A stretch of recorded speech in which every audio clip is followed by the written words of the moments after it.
The modern illusion versus ancient reality, the unsanitized search for comfort. Hey guys, tonight we're drifting into the stickiest, smokiest, most profoundly indigestible corners of the past. Places where the tea is replaced by murky, thin ale, where the air is thick not just with wood smoke, but with the cloying, slightly rancid scent of reused cooking grease, and where the comforting convenience of a hygienically sealed, brightly packaged snack is replaced by a street vendor's questionable offerings, served with a dusty smile and an immediate, non-negotiable risk of profound internal distress. A simple piece of commerce that could easily transition into a swift, agonizing fever. That's right. We're talking about the deep, cozy darkness of the Middle Ages, that impossibly long stretch of centuries where life was certainly lived, but where the simple, universally loved concept of junk food, that delightful, comforting, slightly naughty moment of caloric self-indulgence, was transformed into a necessary, often terrifying, daily biological gamble. A subtle act of nutritional desperation that hinged on sheer biological luck. We're going to gently peel back the heavy, slightly greasy linen curtain on that world, not with the intention of terrifying you. Oh no, not at all. But simply to help you appreciate the monumental, almost offensively luxurious comfort of the digestive system you currently possess.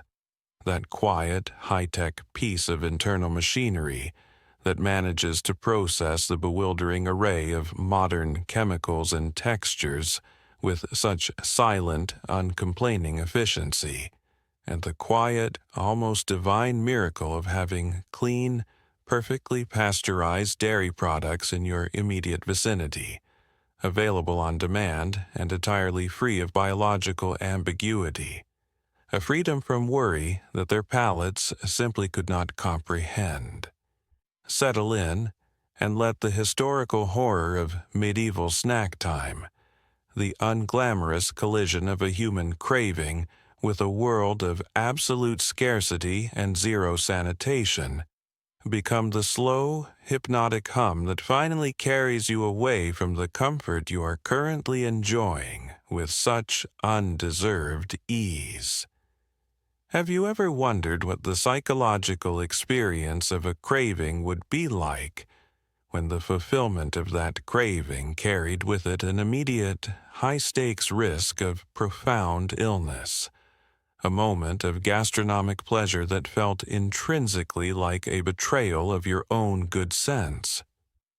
The modern illusion of comfort food, that soft, predictable, almost spiritual moment of caloric self-betrayal, simply did not translate into the gritty, unvarnished reality of the medieval experience, where every bite was a pragmatic negotiation with scarcity and hygiene, a profound calculation that had to be performed by a mind already dulled by fatigue and thin ale.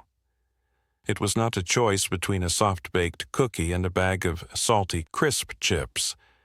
It was a desperate calculation of short-term caloric gain versus long-term biological consequence, a choice dictated by a body perpetually operating on a massive energy deficit and simply demanding immediate, dense fuel, a non-negotiable primal urge that overrode the quiet warnings of the nose and the eye.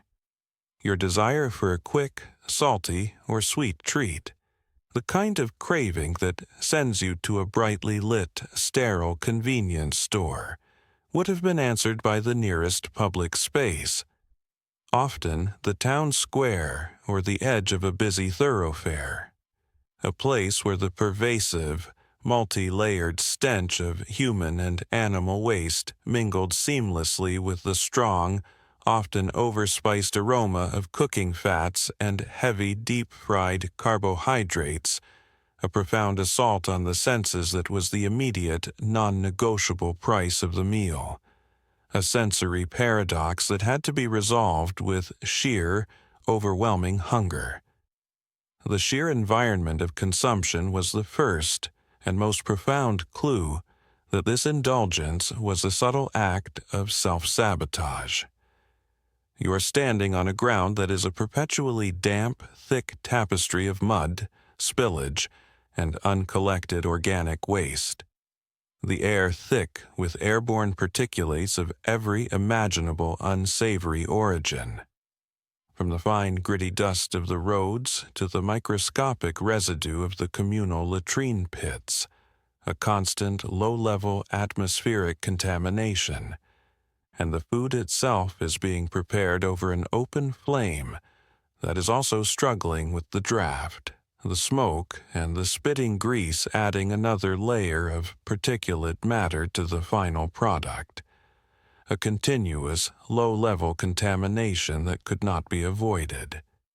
The aesthetic pleasure of the modern snack, the bright colors, the uniform texture, the promise of chemical consistency, was utterly absent. Medieval junk food was heavy, dark, often irregularly shaped, and served with a profound disregard for the delicate sensibilities of the modern eye, its purpose not to delight the palate with subtle flavor notes, but simply to provide a dense, immediate caloric hit, a massive injection of necessary fuel to sustain a body perpetually operating on a massive deficit of energy, a focus on sheer density that overrode all other considerations. This total lack of a sterile supply chain meant that the most delicious-smelling item was also, statistically, the most likely to introduce a novel and highly unwelcome guest into your digestive tract. A terrifying silent lottery that was played with every single, rushed, calorie-dense bite. A profound, daily wager against the simple laws of microbial life. A biological transaction that had to be repeated multiple times a day. The concept of best by dates, or even basic knowledge of bacterial growth, was entirely absent, leading to a profound constant dependence on strong, often overpowering flavors, salt, smoke, stale fat, or a heavy hand with the precious, expensive spices, to mask the subtle, low-frequency warning signs of imminent spoilage, a flavor profile that screamed not of culinary artistry, but of desperate, pragmatic preservation, necessary lie, told to the palate that only the most desperate could afford to believe. The entire experience of a quick indulgence was, therefore, a deeply unromantic collision of a human craving for comfort and the harsh, biological unforgivingness of the pre-modern world, a momentary lapse of judgment paid for with hours, if not days, of profound internal suffering. A quiet, necessary, but fundamentally regrettable transaction that the body would always remember with a sudden, agonizing jolt of fever, or a debilitating, rapid bout of internal distress, a profound and continuous cycle of pleasure and punishment that simply had to be endured. The grinding horror of medieval bread, grit, dental wear, and the stone mill's quiet violence. The very foundation of the medieval diet, the simple, necessary staff of life, was the first great lie of their junk food landscape. The horror of medieval bread, a substance that would simply paralyze the soft, pampered molars of the modern consumer with its profound, unyielding abrasiveness and its constant, minute-by-minute dedication to dental self-destruction.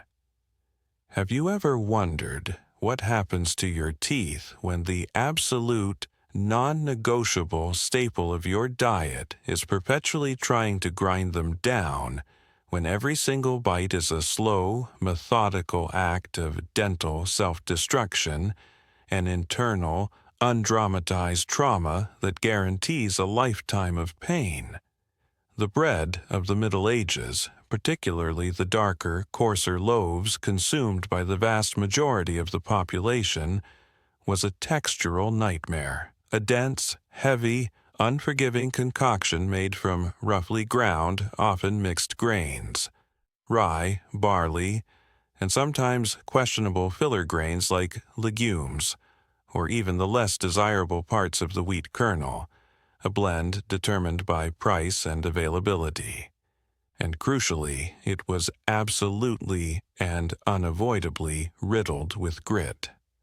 The technology of the stone mill, whether the heavy, laborious stone hand mill used domestically, the constant, rhythmic effort of which caused profound joint damage, or the larger, communal, water-powered mill, the massive stones of which were perpetually shedding tiny particles, was the silent, ubiquitous perpetrator of this chronic contamination. The turning of the massive millstones, the only way to convert hard grain into usable flour, ensured that a constant, low-level stream of tiny abrasive particles of quartz, granite, and silica, the actual material of the millstones themselves, was simply worn down and incorporated into the flour, a non-negotiable, permanent contaminant of the baking process that could not be filtered out by any available means. This was not a flaw. It was a feature of the era's technology, a constant, low-level, internal sabotage that was simply a non-negotiable part of the baking process, a truth so pervasive that it was simply accepted without question.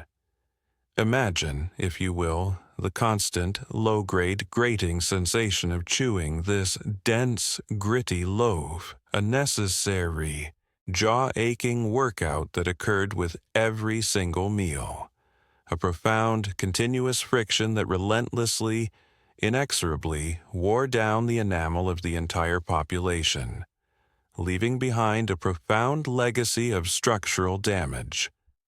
The crunch of the grit was not a sign of rustic charm.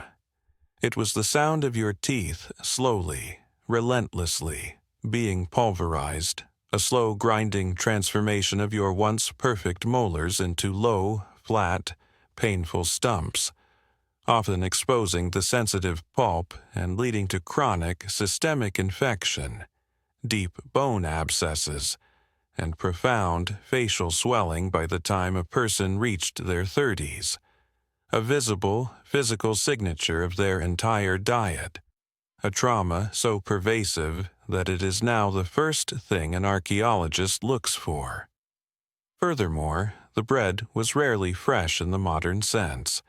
It was often hard, stale, and had the structural integrity of a small brick, designed to last for days or even weeks, sometimes becoming so dense that it was used as a disposable plate, the famous trencher, beneath the shared stew, a practice that introduced another layer of contamination and biological ambiguity to the final, fibrous course, as the bread soaked up the unsanitary juices of the stew and the hands that touched it.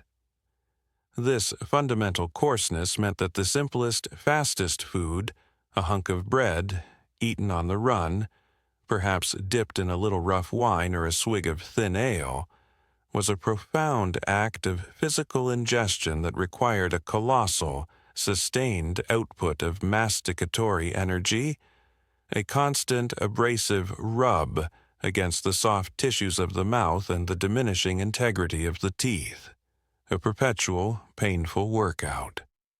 The sheer physical demand of eating this foundational food transformed the simple act of having a quick, dense bite into a long-term dental commitment, a chronic, low-level trauma that guaranteed a lifetime of toothache and the terrifying eventual ministrations of the local barber surgeon, the only man with the heavy-duty pliers necessary to end the agony, an ordeal that was a true, visceral horror, a final, blinding confrontation with the long-term consequences of a gritty existence, a pain that modern anesthesia has entirely erased. The bread, the seeming symbol of nourishment and life, was, in reality, a subtle, slow-motion antagonist, a culinary weapon that guaranteed a legacy of dental pain and the continuous low-level friction of abrasive, indigestible grit. A core, unglamorous truth about the medieval diet that entirely redefines the comfortable concept of having a slice of bread. The quiet agony of the medieval tooth, eroded and infected, was the silent, non-negotiable price of a civilization that had mastered agriculture, but not the simple technology of clean milling. A profound, enduring testament to the grit-filled reality of the common meal. A systemic, untreatable trauma that was simply the price of being able to eat. The monotony and microbial terror of pottage, the unending stew and the perpetuity of filth, moving from the abrasive horror of the bread to the overwhelming monotony of the core diet, we encounter the infamous and utterly inescapable pottage, a substance that was less a dish and more a long-standing philosophical argument in a bowl, a culinary vacuum that defined the very texture of existence for the common person, a dense, unchanging caloric anchor that required no thought and offered no pleasure. This was not junk food in the sense of a quick commercial treat, but rather the fundamental, ever-present, calorically dense, and profoundly unexciting base layer from which all other rushed, quick meals derived.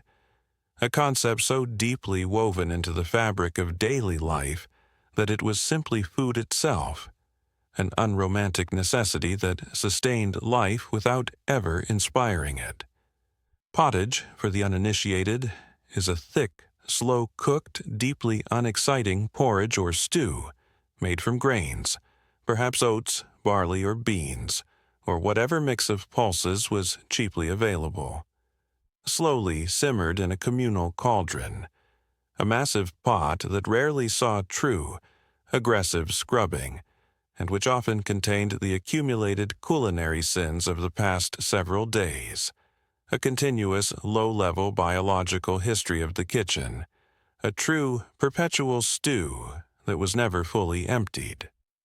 The flavor profile was defined by its sheer sameness, a dull, earthy, vaguely savory, and persistently lumpy consistency that provided the necessary caloric foundation, but absolutely no culinary delight.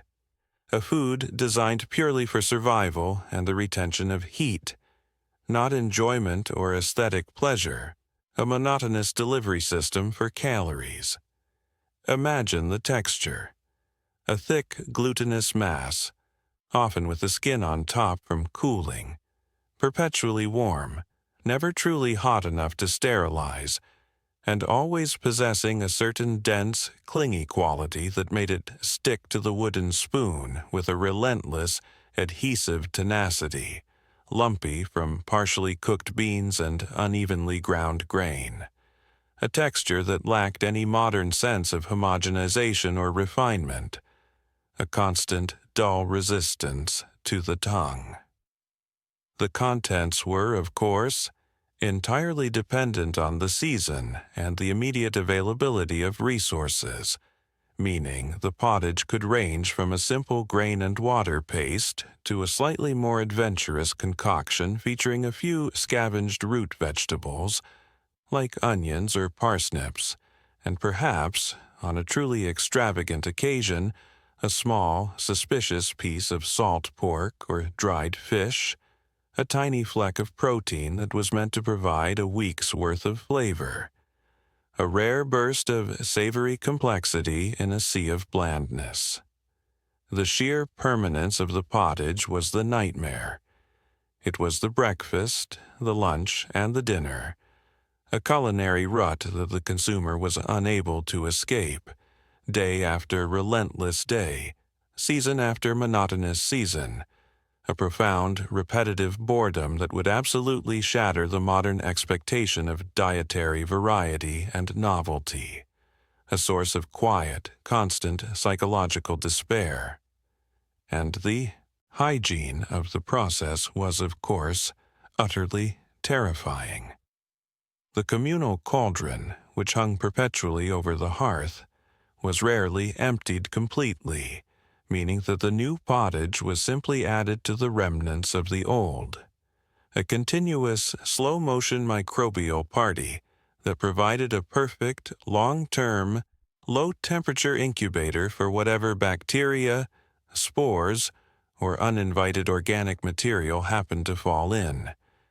An ongoing biological experiment that was simply accepted as the reality of communal cooking, a daily ingestion of the kitchen's biological history.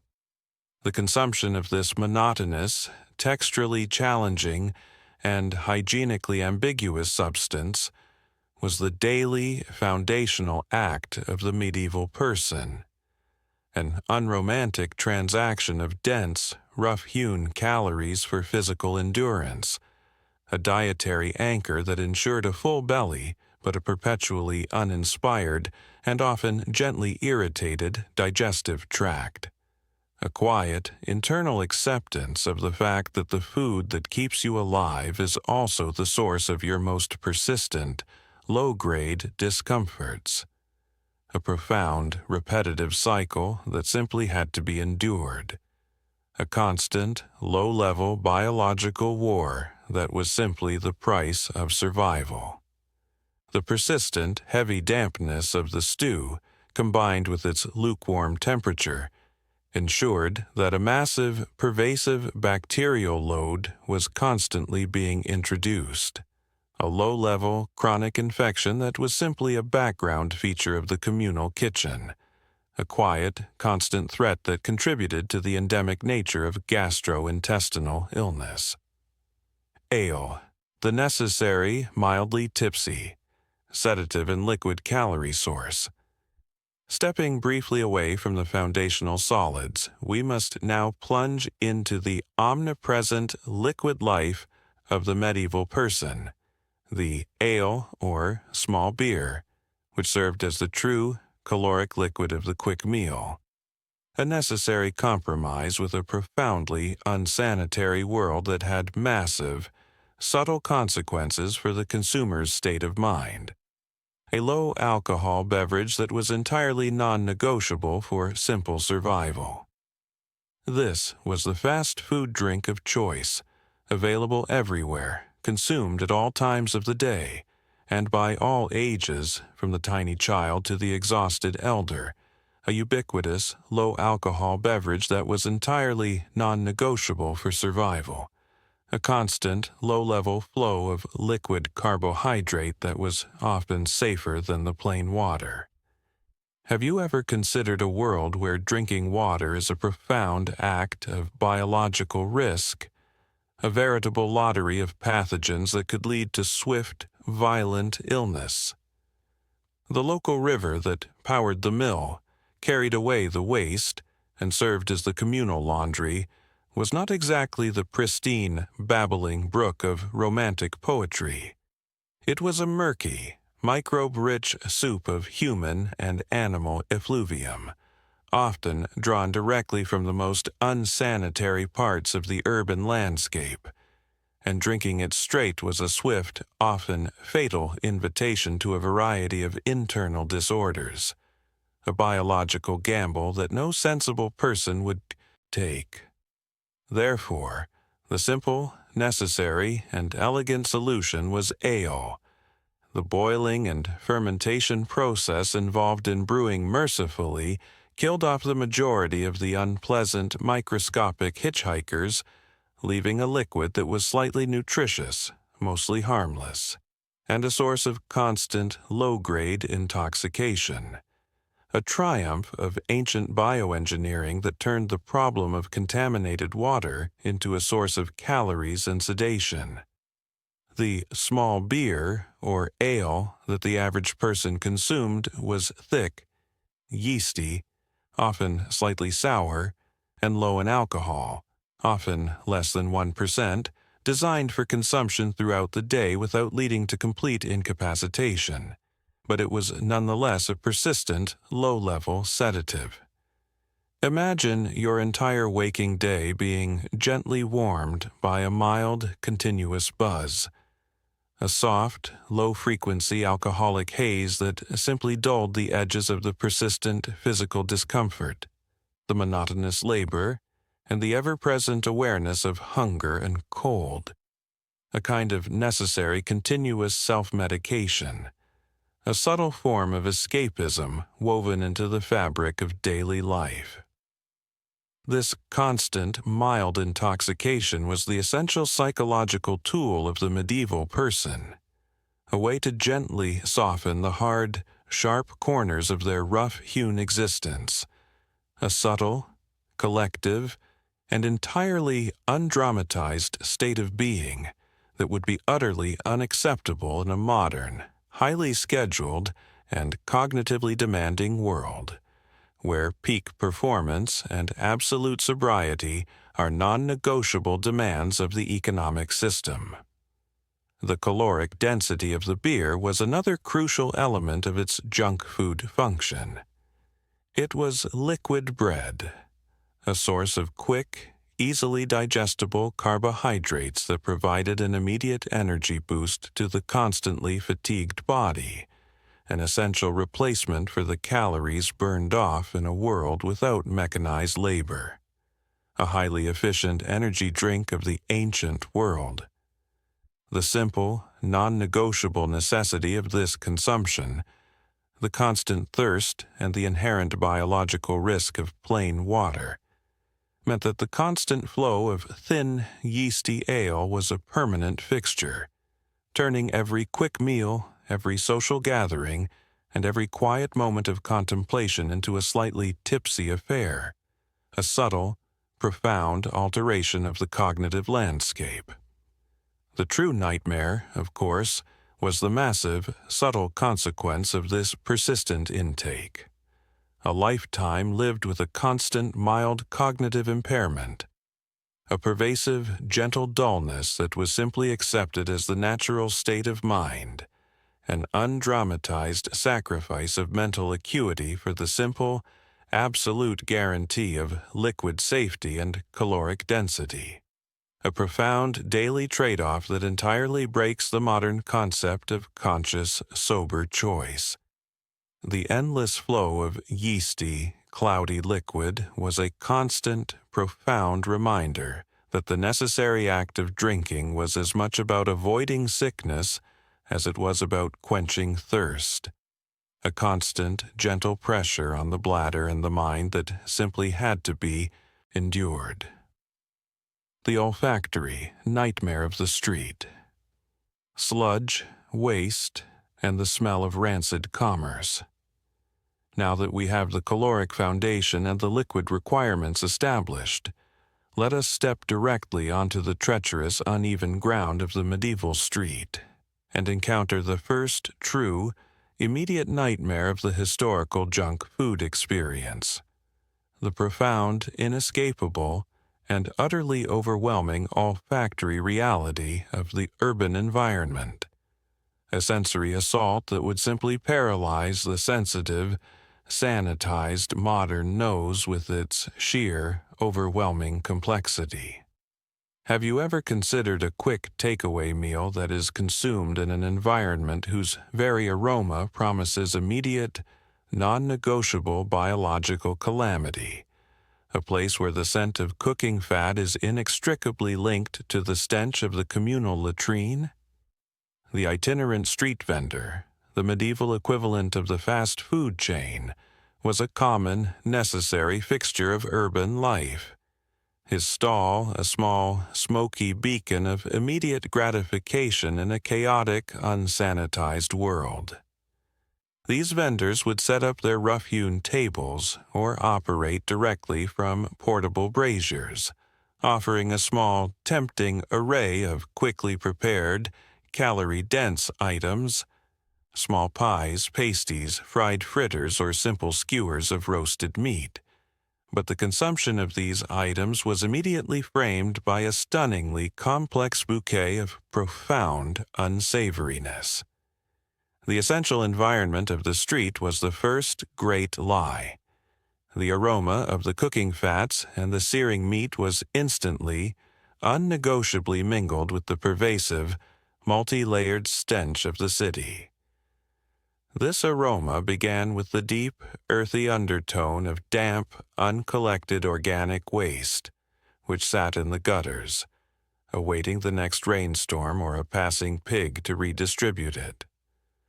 This was immediately mixed with the sharp, eye-watering ammonia of the urine that was casually deposited in alleyways or simply thrown out of upper-story windows with a cheerful, defiant lack of concern for the pedestrian below.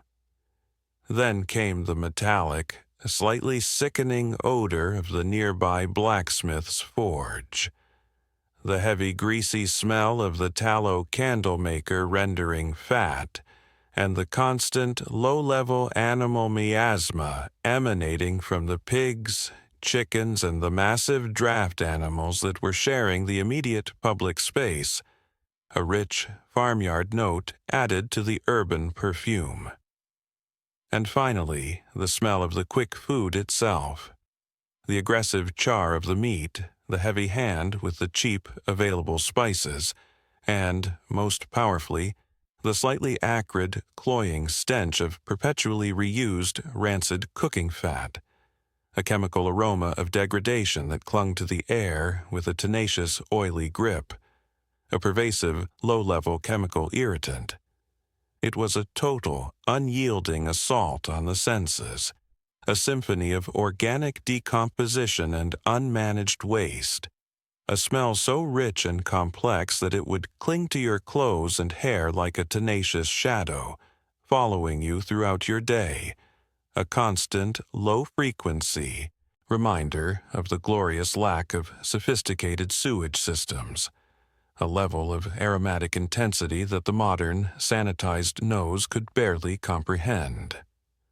The strong, often overpowering aroma of the cooking, the heavy seasoning, the persistent scent of smoke, was not a sign of culinary excellence.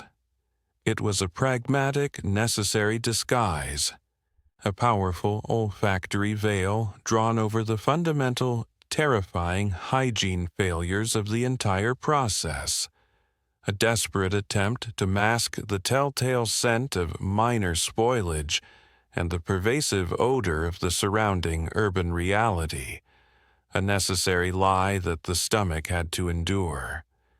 The simple act of consuming a piece of food in this atmosphere was a profound act of mental conditioning, a deliberate tuning out of the powerful, unsavory warnings that the nose was desperately trying to deliver. The hygiene of the hand and the coin, the unseen contamination conveyor belt. The simple act of hand-washing, a non-negotiable, repetitive ritual of the modern food handler, was entirely absent from the equation of medieval street food preparation, creating a massive, obvious, and immediate vector for biological disaster that would simply paralyze the modern, health-conscious consumer with a profound visual sense of biological dread. Have you ever pondered the sheer number of pathogens that reside on a single, circulating copper coin, and the seamless transition of those pathogens directly into your mouth, transferred by a hand that has touched every source of filth imaginable? Imagine the constant, non-stop flow of contamination. The hands of the street vendor, perpetually rough and ingrained with the filth of the open urban environment, moving seamlessly from accepting coins, a primary source of public contamination, handled by every single person in the market, often transferred directly from an unclean pocket, to adjusting the open fire, to touching the unspeakable surfaces of the rough-hewn stall, and finally directly handling the raw and cooked ingredients that were about to be handed over for consumption, a continuous, unrefrigerated transfer of microbial life. This was not merely an occasional lapse in hygiene, it was a systemic, continuous, and entirely undramatized failure of basic public health. A silent, non-stop conveyor belt of microscopic pathogens moving directly from the urban environment to the consumer's mouth with every single transaction. An unmonitored, high-stakes biological exchange. The water that would have been necessary for hand washing was, as we have discussed, almost universally murky, contaminated, and far too precious to be casually used for a simple cleansing ritual, meaning the hands were either cleaned by wiping them on a rough, perpetually damp, grease-soaked cloth, a process that merely redistributed the bacterial load and provided a warm, dark home for the microbes, or simply not cleaned at all, the filth of the day simply becoming another layer of ingrained grime.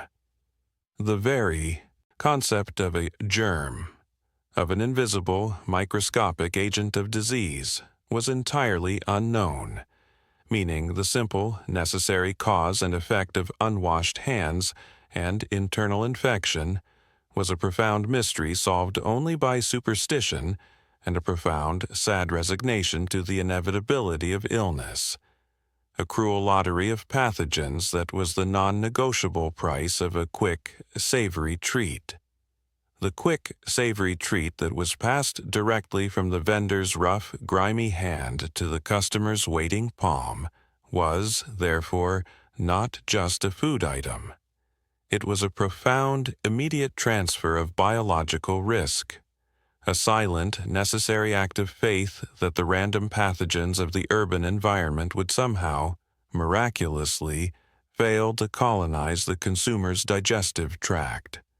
A biological transaction that was simply part of the cost of consumption. The vendor's tools, the rough wooden spoons, the serving implements, and the flat surfaces of the stall were equally contaminated, rarely seeing the purifying heat of boiling water, merely wiped down with a dirty cloth, providing a continuous, uninterrupted breeding ground for every possible form of gastrointestinal distress.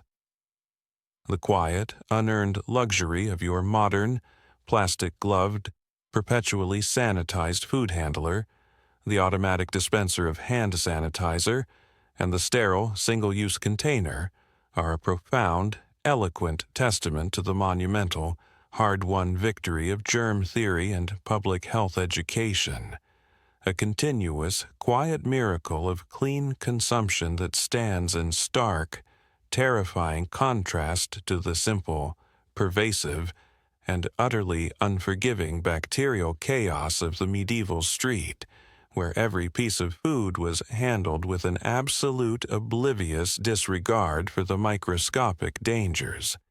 A profound, daily act of biological Russian roulette. The pasty pie coffin, architecture of spoilage and the mystery. Filling.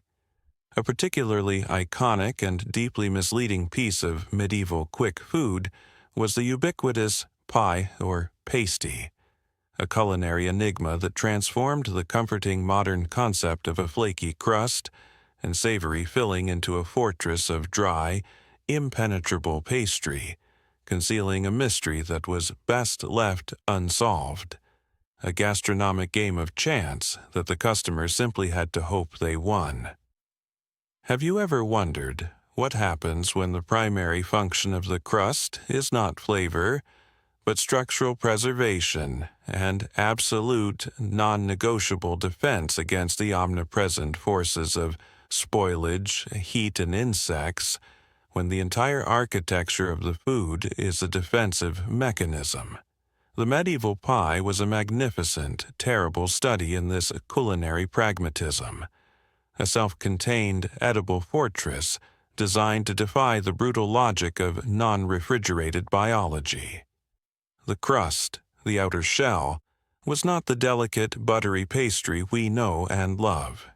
It was a massive, thick, almost inedible barrier of heavy, coarse flour and water, often referred to as a coffin or huff paste, a kind of primitive, baked food-grade container designed to protect the highly perishable contents from the air, the dust, the vermin, and the terrifying speed of bacterial growth in a non-refrigerated world. Imagine a crust so dense and hard that it required a genuine act of physical force to break into, a culinary shell that was often discarded entirely after the filling was consumed, a massive waste of carbohydrate that speaks volumes about the priority of preservation over palatability, a necessity that overrode the simplest laws of flavor and texture. And the filling, the dark, savory core of the pie, was the true mystery, the culinary equivalent of a closed-box challenge, a fascinating, terrifying blend of ingredients that was entirely dependent on the random availability of materials, a veritable catch-all for the kitchen's challenging offcuts. This was the natural destination for offcuts of meat. Often the tougher, less desirable parts of the animal, including various offal and highly fatty scraps, mixed with an array of strongly flavored root vegetables, thickened with dense paste, and seasoned with a heavy concealing hand of spices, or more likely salt and onion, to mask the inevitable, subtle sourness of meat that had been sitting in a non-refrigerated state for far longer than was medically advisable. The mystery meat within was often a blend of whatever was available, cooked and recooked, its true identity obscured by the aggressive seasoning and the sheer opacity of the dark, savory reduction it sat in, a profound concealment of its dubious origin and age. For the urban laborer seeking a quick, handheld meal, the pie was a brilliant piece of functional design. A dense, self-contained, calorie-packed fortress that could be carried in a satchel and eaten cold. A perfect piece of portable sustenance. But its culinary and biological cost was immense.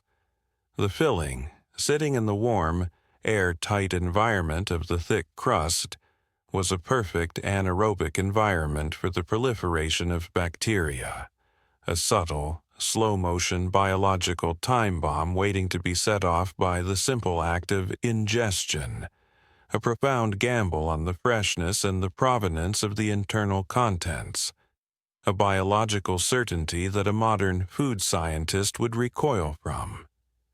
The aggressive seasoning, the heavy salt, and the intense flavor profile were all subtle, unspoken acknowledgments of this profound risk. A culinary strategy designed to override the subtle, low-frequency warning signs of spoilage that the tongue would otherwise detect. The medieval pie, therefore, was less a treat and more a compact, edible fortress of necessity, a testament to the fact that when preservation is the absolute, non-negotiable priority, flavor, texture, and certainly hygiene are the willing, inevitable sacrifices, turning the comforting act of biting into a flaky crust into a moment of profound, necessary, and utterly unglamorous biological risk. A silent, edible monument to the challenges of ancient food storage, a profound piece of functional, yet deeply flawed engineering. Rancid fat, the chemical terror of deep frying and economic frugality. For a certain kind of quick gratification, the medieval person would inevitably turn to the deep-fried option, the fritter or pastry cooked in hot oil, a culinary experience defined by the profound, persistent horror of old rancid fat, a flavor profile that would simply make the modern consumer gag with immediate revulsion and a deep chemical sense of unease. A constant chemical warning that was simply ignored for the sake of survival. Have you ever considered what happens when the massive, continuous demand for deep frying meets a total inability to refrigerate or consistently replace the cooking medium? When every single drop of oil is a precious, non-renewable resource, when the economic pressure to reuse overrides all concepts of palatability and safety. The result is a perpetual chemical degradation of the fat. A slow, agonizing slide toward rancidity that was simply ignored for the sake of efficiency and necessity. A low-level chemical catastrophe that was ingested with every bite. The deep-fried fritter, a simple batter or dough often flavored with herbs, or perhaps a small, precious amount of honey, was an immensely popular form of quick, calorically dense junk food, the perfect street offering. But the oil in which it was cooked often rendered animal fat, tallow, or lard, which was itself a laboriously created, precious commodity, was expensive, hard-won, and rarely, if ever, discarded entirely.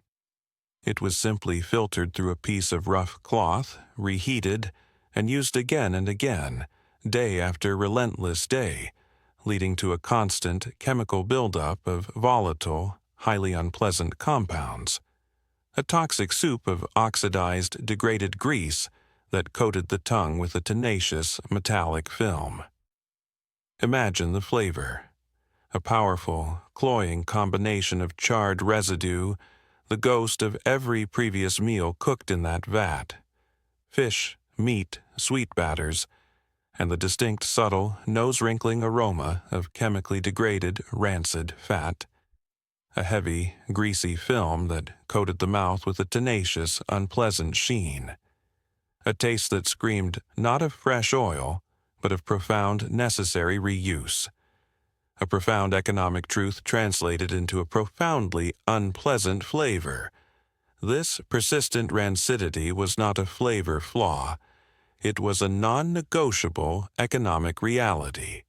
The simple cost of acquiring the animal fat and the labor required to render it meant that every single drop had to be maximally utilized.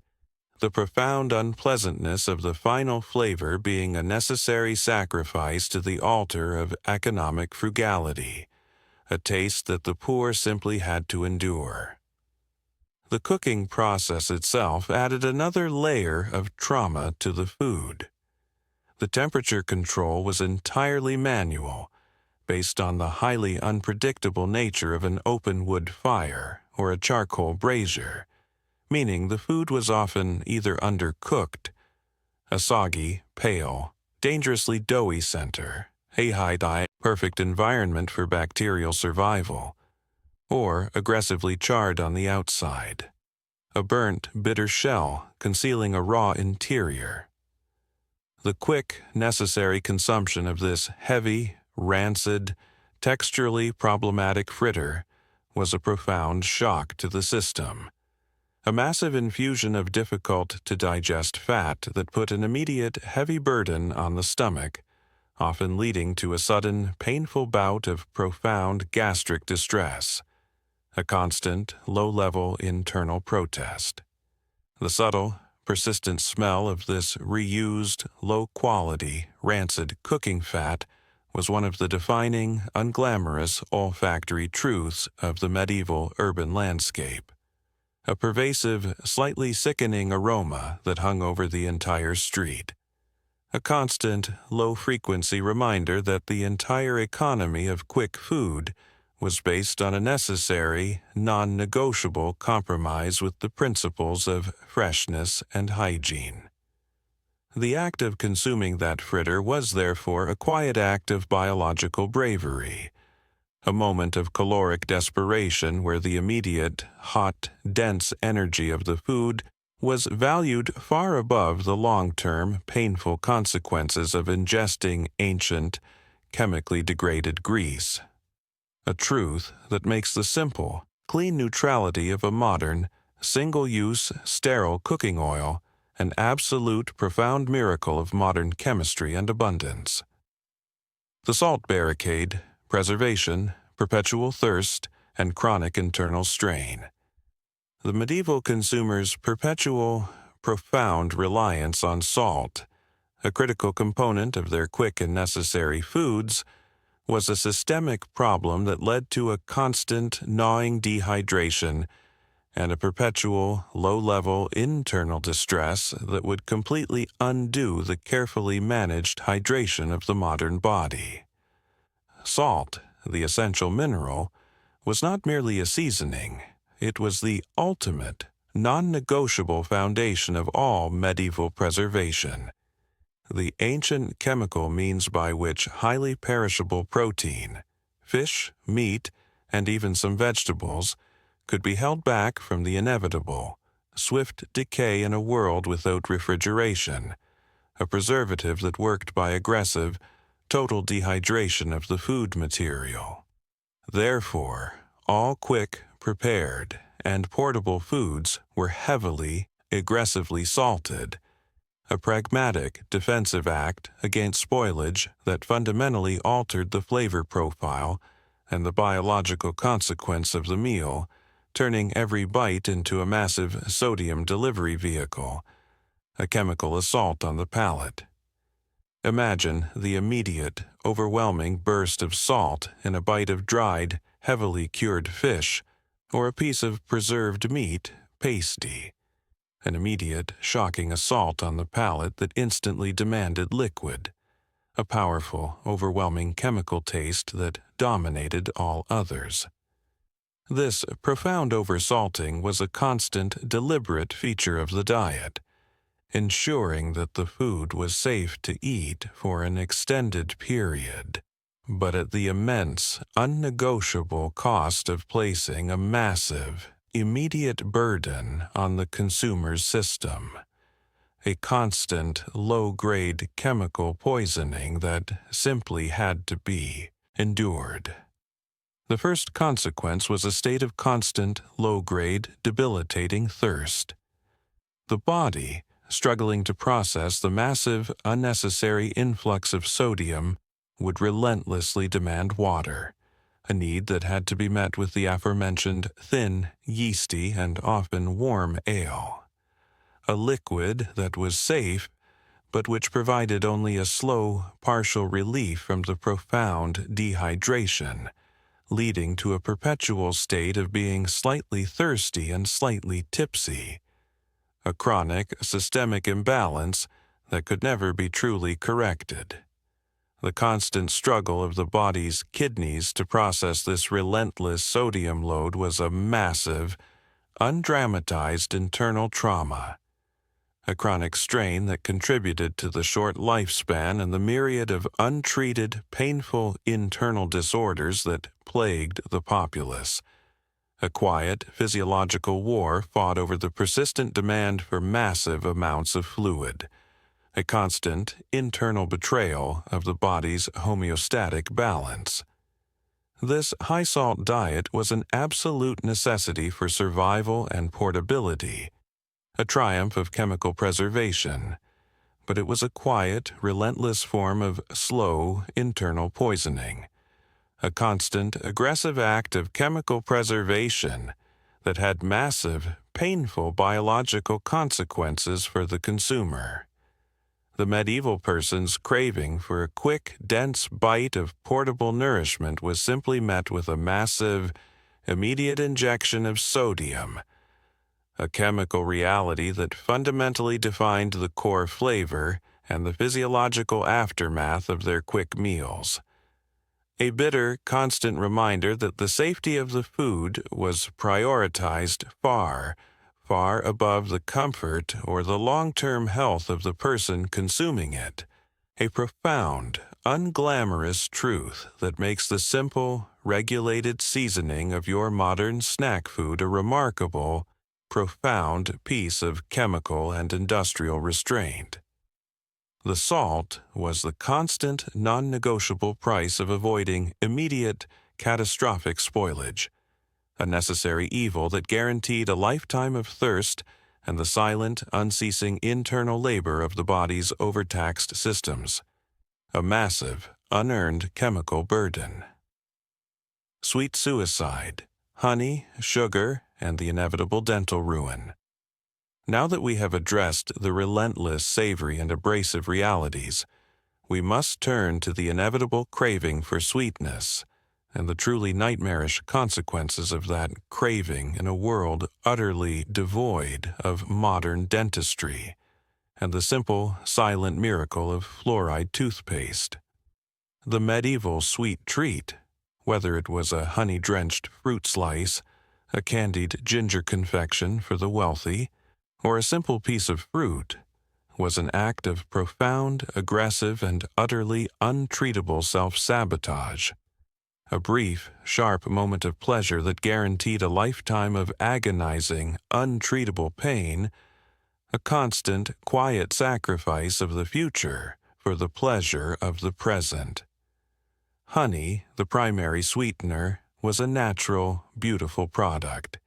But when combined with the grit-riddled, coarse bread and the complete lack of any effective oral hygiene, it became a dental weapon of mass decay, a perfect, sticky substrate for oral bacteria, clinging tenaciously to the worn-down, compromised enamel. The wealthy might indulge in imported sugar, a phenomenally expensive, rare luxury that was viewed as a medicinal substance as much as a sweetener, but its white, crystalline purity was an even more aggressive agent of immediate decay than the slightly more balanced honey, its clean concentration providing a massive, immediate bacterial feast that overwhelmed the mouth's natural defenses. Imagine eating a piece of dense, honey-soaked confection, a fritter, a small cake, or a simple piece of preserved fruit, and then trying to clean your teeth with a rough piece of cloth, or perhaps simply rubbing them with a fibrous twig, the only available implements in your primitive oral hygiene kit. The sugar, the dense, sticky residue, would sit on the already compromised, grit-worn enamel, providing a massive, immediate feast for the natural oral bacteria, leading to rapid, deep-seated decay that was simply an unnegotiable fact of life, an inevitable progression toward infection and profound pain, a massive, chronic biological failure. The constant, gnawing throb of an infected tooth was not an occasional inconvenience. It was a permanent, low-level feature of the average person's existence, a deep, persistent pain that was only amplified by the brief, sharp pleasure of the sweet treat. A cruel, immediate consequence that reinforced the idea that profound pleasure must be followed by profound pain, a relentless, internal rhythm of agony. The dental landscape of the Middle Ages was, therefore, a massive, untreated trauma zone. Teeth worn down to the pulp by grit, blackened by decay, often lost entirely, leaving the remaining teeth vulnerable to constant shifting and infection.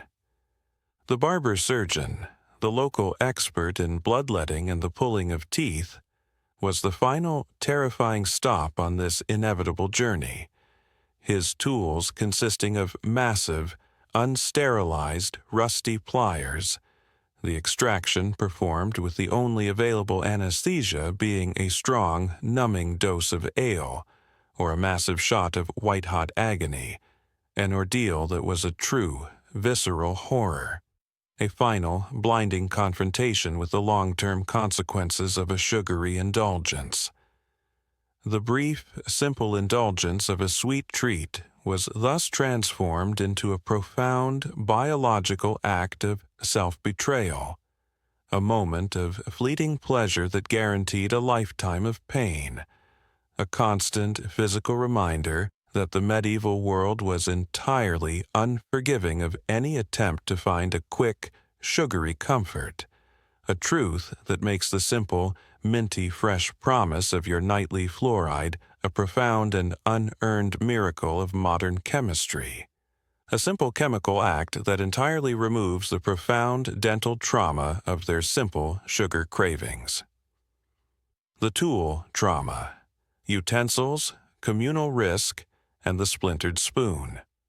The tools of consumption in the medieval world, or, more accurately, the profound lack of specialized, individual, hygienic tools, added a massive, undramatized layer of biological risk and physical discomfort to the act of quick, necessary eating.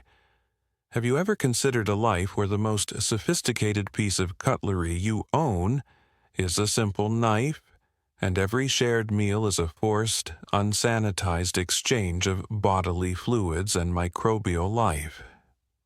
The medieval junk food experience, particularly in the communal settings of the tavern or the bustling market stall, was defined by the massive, pervasive use of hands and the reliance on rough, porous, and rarely cleaned wooden implements.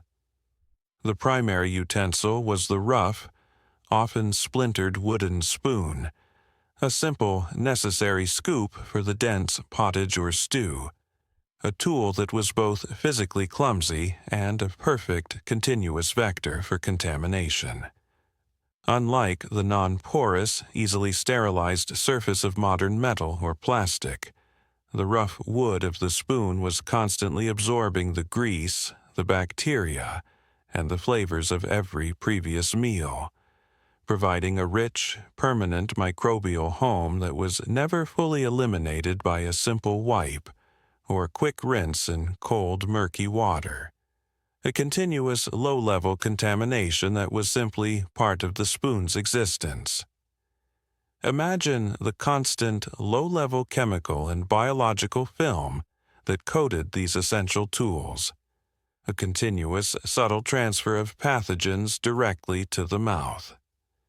Furthermore, the practice of communal eating, the shared bowl, the large platter, the single trencher, meant that the few available tools were passed from hand to hand, or used by multiple people to scoop from the same source, creating a rapid-fire, highly efficient exchange of every possible gastrointestinal pathogen between the communal diners, a system of mutual, unchosen biological risk. The lack of the fork, a relatively late medieval luxury that was viewed with suspicion and often scorn, meant that the hands were the primary tool of consumption for everything except the most liquid of foods. And the hands, as we have already established, were the primary repository of urban filth, constantly introducing massive loads of environmental contaminants. The act of tearing a piece of tough, gritty bread and dipping it into a communal bowl of stew, or grasping a greasy piece of street vendor meat with unwashed fingers, was a non-negotiable, continuous act of introducing environmental filth and bodily pathogens directly into the digestive tract.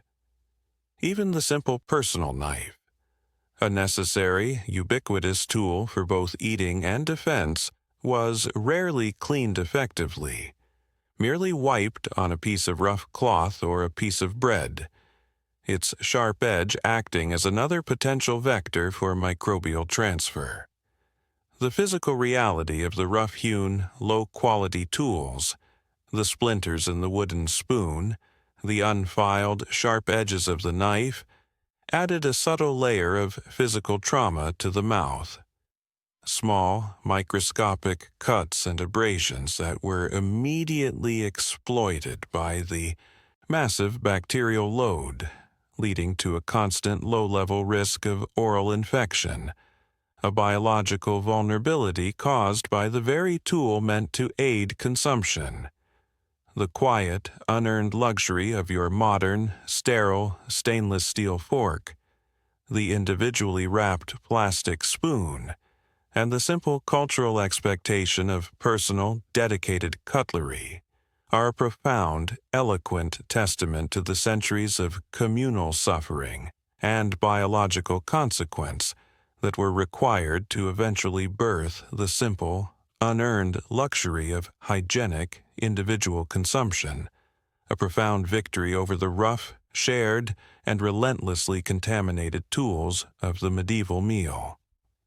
The tavern as a biological hotspot, communal eating in the filth, the social context of quick, casual eating in the medieval world, often taking place in the noisy, crowded, and utterly unhygienic environment of the tavern, added another profound layer of biological risk and psychological discomfort to the indulgence, a moment of necessary social escape that was also a profound biological gamble.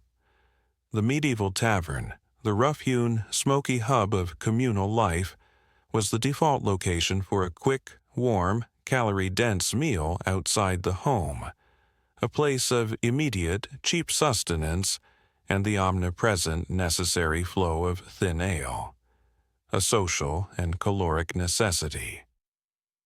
Have you ever considered the profound, high-stakes gamble of eating in a place where the concept of a sterilized personal utensil simply did not exist, and the very floor beneath your feet was a tapestry of filth, an active biological ecosystem? The tavern meal, a hunk of coarse bread, a bowl of thick pottage or stew, a piece of roast meat, was almost universally a communal experience, served on shared trenchers or in large shared bowls from which multiple people would eat simultaneously, often using their own personal knife or, more alarmingly, simply using their fingers to scoop up the dense communal contents, a profound immediate exchange of biological material, a system of mutual biological sharing. The atmosphere itself added to the trauma. The taverns were dark, smoky, and perpetually damp, the floors covered in rush matting that was rarely changed, creating a thick, multi-layered carpet of spilled ale, food waste, and the detritus of human and animal traffic, a profound, unsanitized petri dish that provided a perfect, rich environment for vermin and bacteria, the stench of which mingled with the cooking smells and the pervasive aroma of stale, spilled ale, creating a unique, oppressive smell.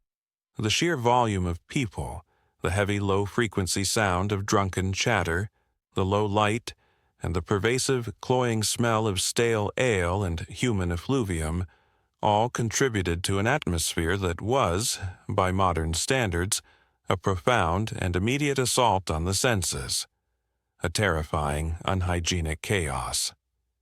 The quick meal in the tavern, a moment of necessary caloric intake, was therefore not a moment of relaxing social ease. It was a high-stakes, biological transaction, a profound necessary risk taken for the sake of warmth, companionship, and immediate calories. A constant physical reminder that the medieval social contract included the non-negotiable sharing of biological risk. The quiet, profound miracle of your modern, sterile paper napkin and the single-serving packet of salt is a silent, eloquent testament to the centuries of communal suffering and biological consequence that were required to eventually birth the simple, unearned luxury of hygienic, individual consumption, a profound victory over the rough, shared, and relentlessly contaminated tools and environment of the medieval tavern, a place that was as much a source of life-sustaining calories as it was a continuous, subtle source of systemic illness and biological trauma, a necessary evil that simply had to be endured for the sake of warmth and human connection. The texture nightmare. Coarse, hard, abrasive, and the effort of chewing. Returning to the physical reality of the consumption, the sheer physical horror of the medieval quick diet was never fully appreciated until the consequences began their relentless, untreatable assault on the digestive system. A chronic, debilitating reality that was simply a background feature of existence. A life lived with a constant, undramatized internal complaint.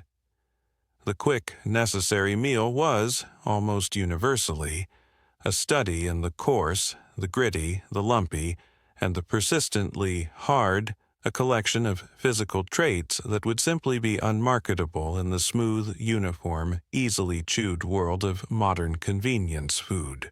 A food that actively resisted being eaten. Have you ever considered the sheer energy required just to chew a day's worth of food in the Middle Ages?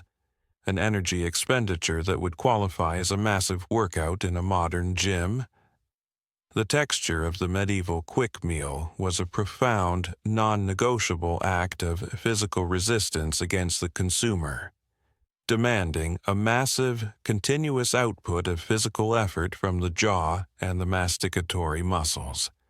Imagine biting into a piece of heavily salted dried fish, a common, portable source of protein, a substance so aggressively preserved and sun-baked that it required a massive, jaw-aching, fibrous effort to break down. The dense, salty fibers resisting the tooth with a tenacious, almost sentient will. A piece of food that was almost a weapon against the soft tissues of the mouth. Or the thick, coarse, gritty crust of the medieval pasty.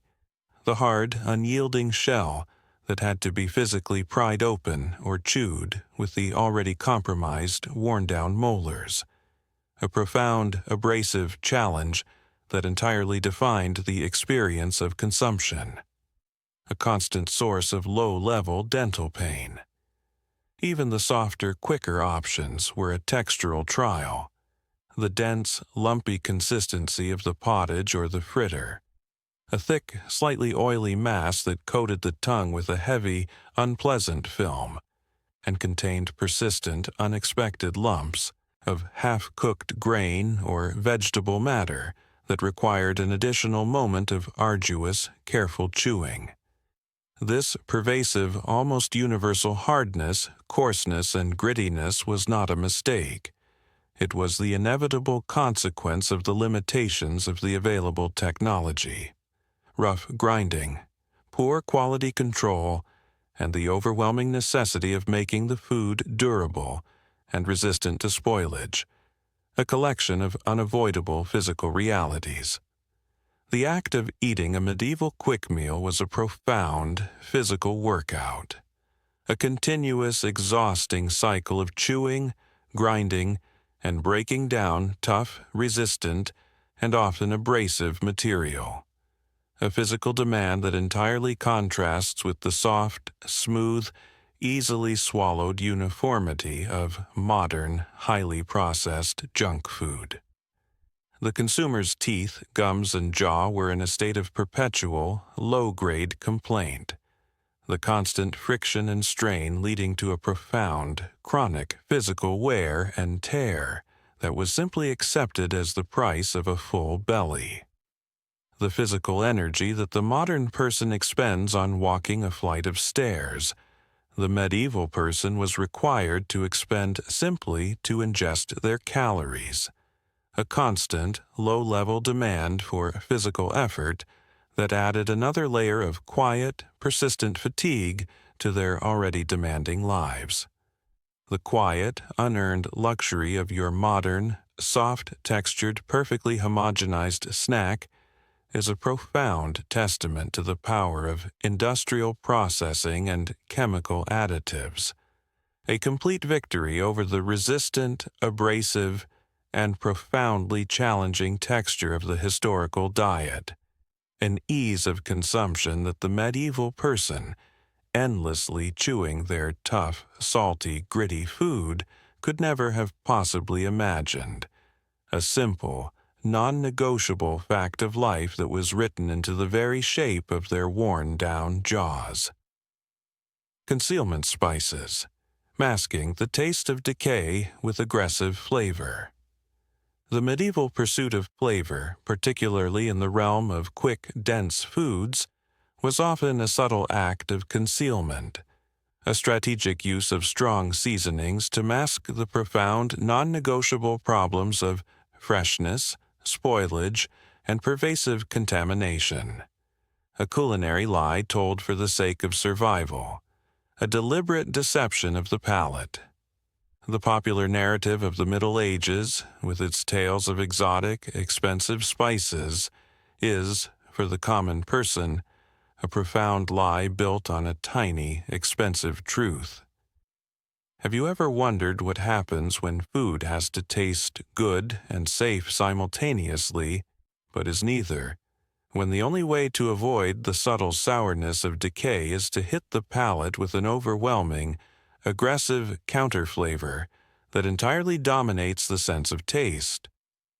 The answer is a heavy, almost overwhelming application of the most readily available strong flavors. A culinary strategy designed to confuse the palate and override the subtle, low-frequency warning signs of decay that the human nose and tongue are instinctively programmed to detect. A profound and continuous act of sensory denial. For the wealthy, yes, a dash of precious, phenomenally expensive pepper or cinnamon might be used in a sweet or savory pie. But even this was often less about pure culinary delight, and more about asserting status and providing a powerful, exotic flavor that entirely dominated the underlying taste of the raw materials, a necessary camouflage for a lack of quality control and the presence of low-level spoilage. For the average person, the available spices were much coarser, simpler, and more locally sourced.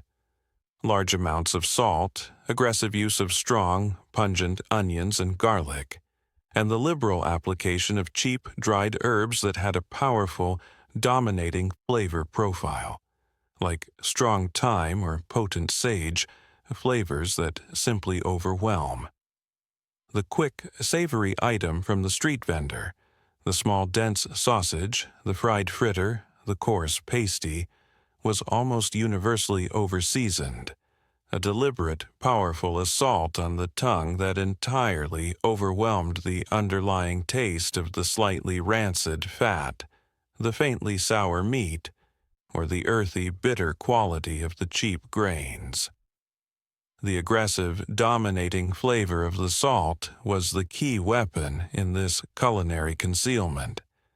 A massive, immediate injection of chemical taste that simply commanded the attention of the palate, silencing the tongue's quiet alarm bells about spoilage and general unpleasantness. This reliance on overwhelming flavor meant that the true, subtle taste of the raw ingredients was almost entirely lost, a necessary sacrifice to the gods of preservation and hygiene. The flavor of the medieval quick meal was, therefore, not nuanced. It was a powerful, non-negotiable statement, salty, smoky, earthy, and aggressively savory. A profound, immediate hit of chemical sensation that prioritized the sensation of eating something over the actual quality of the thing being eaten. The entire experience of the quick, savory treat was a profound, undramatized act of denial, a forced consumption of a food that had been cosmetically enhanced with aggressive seasoning to disguise its fundamental flaws. A truth that makes the subtle, balanced flavor profile of the modern snack a profound, quiet miracle of clean sourcing and refrigeration. A luxury of flavor that the medieval person, desperately chewing their aggressively salted pie, could only have dreamed of, a moment of profound, necessary deception that simply had to be endured. The economics of frugality, waste as sin, and the total recycling of scraps. The medieval concept of waste, in the context of food, was a radical departure from our modern, disposal-based consumerism, transforming the entire process of quick food into a continuous, non-negotiable cycle of reuse, recovery, and profound biological ambiguity, a philosophy born not of environmental virtue but of utter, desperate necessity. In a world of scarcity, where every single calorie and every piece of raw material was hard-won and precious, the simple act of discarding any leftover, any cooking byproduct, or any stale remnant of a meal was a profound, unthinkable extravagance, a sin against the very principles of survival, a literal act of throwing away life-sustaining energy, a massive social transgression. This meant that the production of medieval quick food was characterized by a massive, aggressive commitment to utilizing every single part of the raw material, and, more alarmingly, the profound and relentless reuse of cooking materials. The rancid fat that defined the deep-fried experience was, as we have discussed, never truly discarded. It was simply filtered and used again, day after day, a continuous chemical degradation of the cooking medium that simply had to be endured, a necessary evil. The leftover scraps of bread, the hard, stale crusts, were not thrown away. They were either used as the unappetizing base for the trenchers, or more often they were crumbled, soaked, and incorporated into the next batch of pottage or stew, a continuous slow-motion recycling of carbohydrate that was both an act of profound frugality and a massive, continuous vector for contamination, a continuous reintroduction of bacterial load, a blending of old and new filth. The trimmings of meat, the tough, fatty offcuts, and the unusable inner organs were the core, necessary ingredients of the cheap sausages, the meat pies, and the savory pasties sold on the street. A profound utilization of material that entirely eschewed any modern concept of prime cuts or aesthetically pleasing content. A culinary reality where every part of the animal was aggressively used, the only moral consumption being total consumption. This commitment to total reuse meant that the entire food chain of quick consumption was a profound cycle of biological ambiguity, with stale, partially spoiled, or previously cooked materials being constantly reintroduced into the fresh product, creating an immediate and continuous opportunity for microbial proliferation, a constant, high-stakes game of biological contamination. There was no concept of a fresh batch in the modern sense. Everything was simply an accretion, a layering of the new onto the old, a complex biological history contained within every single bite. The medieval consumer, in their quiet, necessary reliance on the quick, dense, caloric hit of the street vendor, was therefore a non-negotiable participant in this massive, unsanitized cycle of resource recovery, an economic necessity that carried with it a constant, profound, undramatized biological risk, a permanent, low-level internal negotiation with the accumulated culinary sins of the past week.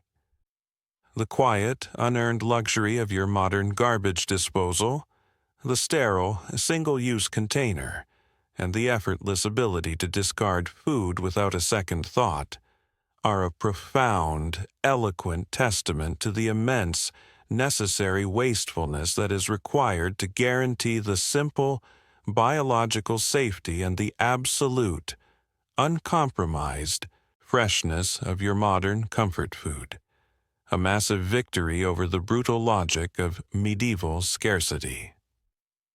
The aftertaste of preservation, sour, metallic, and the lingering chemical residue.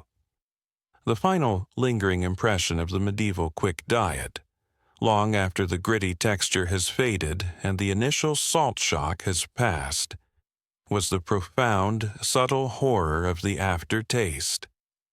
A persistent, sour, and vaguely metallic flavor profile that was simply the taste of necessary preservation and contamination, a chemical signature that the palate could not escape, a continuous low-frequency warning sign. The food of the Middle Ages, particularly the cheap, portable varieties, rarely left a clean, fresh finish on the palate. Instead, the consumer was left with a powerful, cloying residue of the various chemical realities that had gone into the preparation. The metallic tang of the cheap, coarse salt, the subtle, acrid hint of the chemically degrading, rancid cooking fat, the earthy, bitter quality of the unrefined grains, and the faint, unmistakable sourness of minor bacterial spoilage, a cocktail of unpleasantness that simply clung to the tongue with a tenacious, unwavering resolve, a flavor profile that spoke only of necessity and compromise. This persistent, unappealing aftertaste was not a culinary flaw. It was a quiet, non-negotiable consequence of the economic necessities of the time, a chemical signature of a world without refrigeration and quality control, a constant, low-frequency warning. The body, constantly battling the influx of aggressive salt and indigestible grit, was in a perpetual state of low-grade complaint, and the mouth, coated in the film of old fat, simply retained the chemical memory of the last meal, a low-frequency, sour warning that persisted until the next round of gritty, salty sustenance arrived, a constant internal betrayal of the palate. This lingering film and flavor was a biological burden, requiring a massive secondary intake of liquid, the ever-present ale, to simply try and wash away the chemical residue, a further commitment to the low-level intoxication that defined their liquid diet. The sheer persistence of this aftertaste was a subtle psychological burden, a constant, low-frequency reminder that the food that sustained them was fundamentally compromised, an internal form of cognitive dissonance that simply had to be endured, a constant, quiet annoyance that added to the overall burden of existence. The simple, unearned luxury of your modern palate, the ability to finish a quick snack and have the taste simply vanish with a quick swish of clean, fluoride-treated water, is a profound, quiet victory over the chemical and biological realities that defined the medieval eating experience, a truth that makes the simple, clean neutrality of the modern aftertaste a silent, glorious miracle of food science and sanitation, a luxury that the medieval person, perpetually attempting to scrub the sour, rancid film from their tongue, could never have possibly imagined. The simple fritter and the flaw of batter, contamination and the doughy core. The seemingly innocent, quickly fried fritter, a simple dough or batter dropped into hot fat, was a staple of the quick food economy, yet it carried a profound, subtle flaw that made it a constant, low-level biological risk. The flaw of the doughy, often undercooked core, a failure of physics that created a perfect internal hazard. Have you ever considered a fried food that, despite its contact with hot oil, is actually a perfect internal incubator for bacteria, a chemical lie encased in a greasy, crisp shell? The simple batter for the fritter was quickly mixed by the vendor, often using the ubiquitous, unsanitary water and the rough flour, providing the initial, low-level microbial load. The process of deep frying, while a massive thermal shock, was often performed at an uneven, manually controlled temperature over an unpredictable open flame or brazier, meaning the exterior would aggressively brown and seal almost instantly, while the dense, thick interior of the dough remained at a warm, doughy, undercooked temperature for a significant period of time. A failure of heat transfer.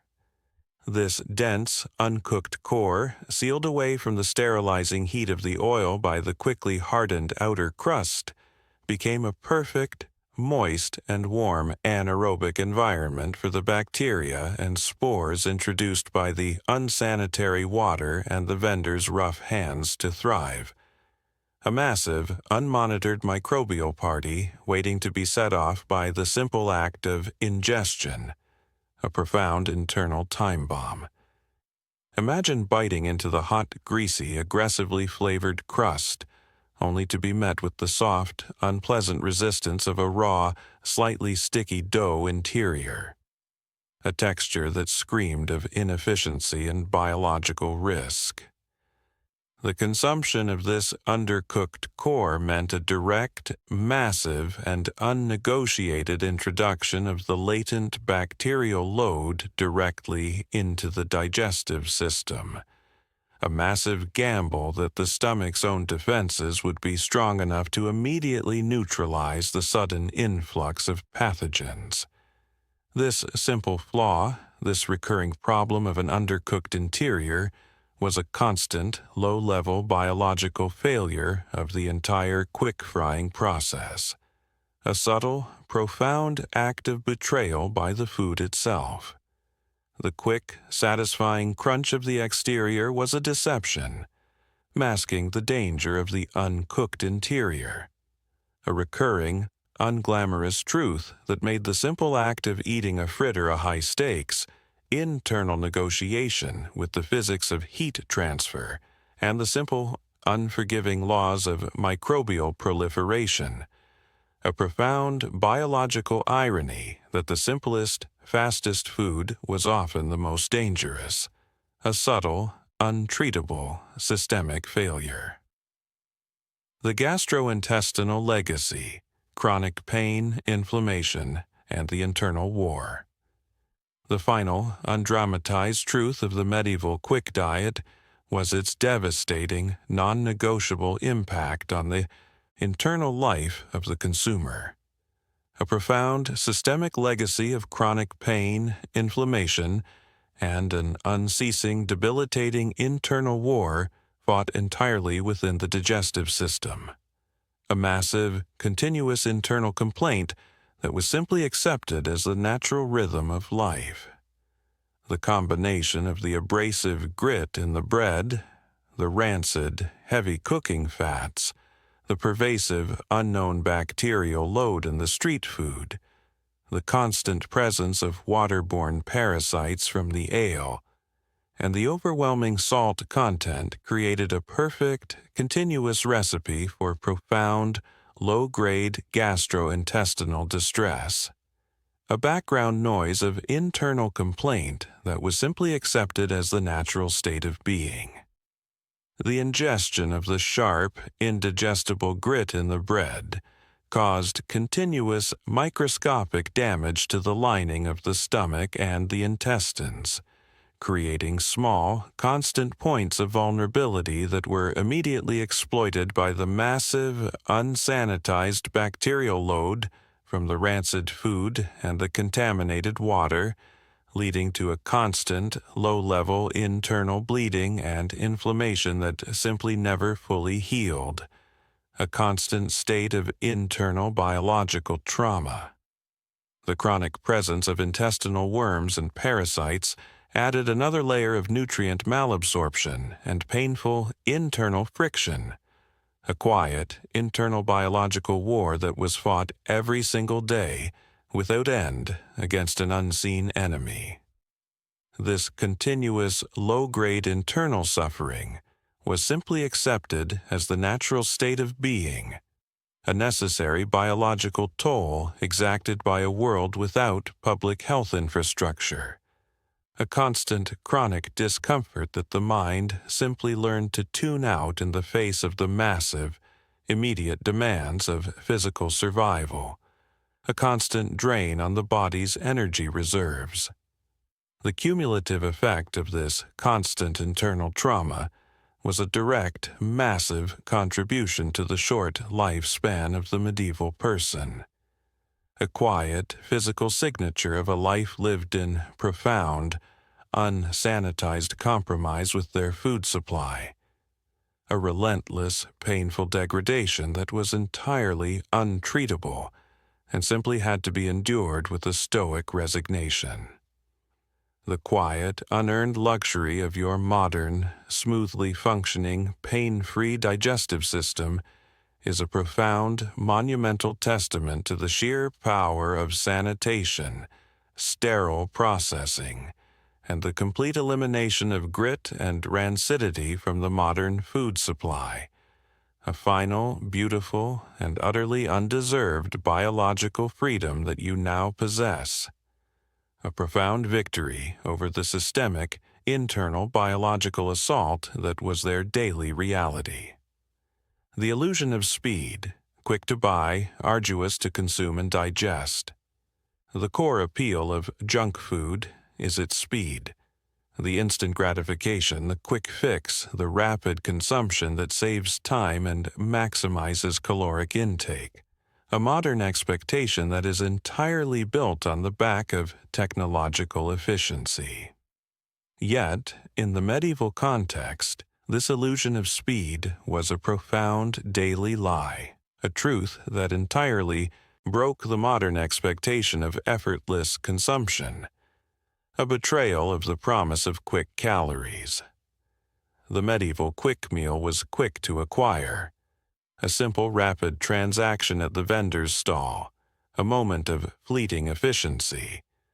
But it was profoundly, frustratingly slow and arduous to consume and digest, demanding a massive, unexpected expenditure of physical effort from the consumer, a profound, continuous physical tax.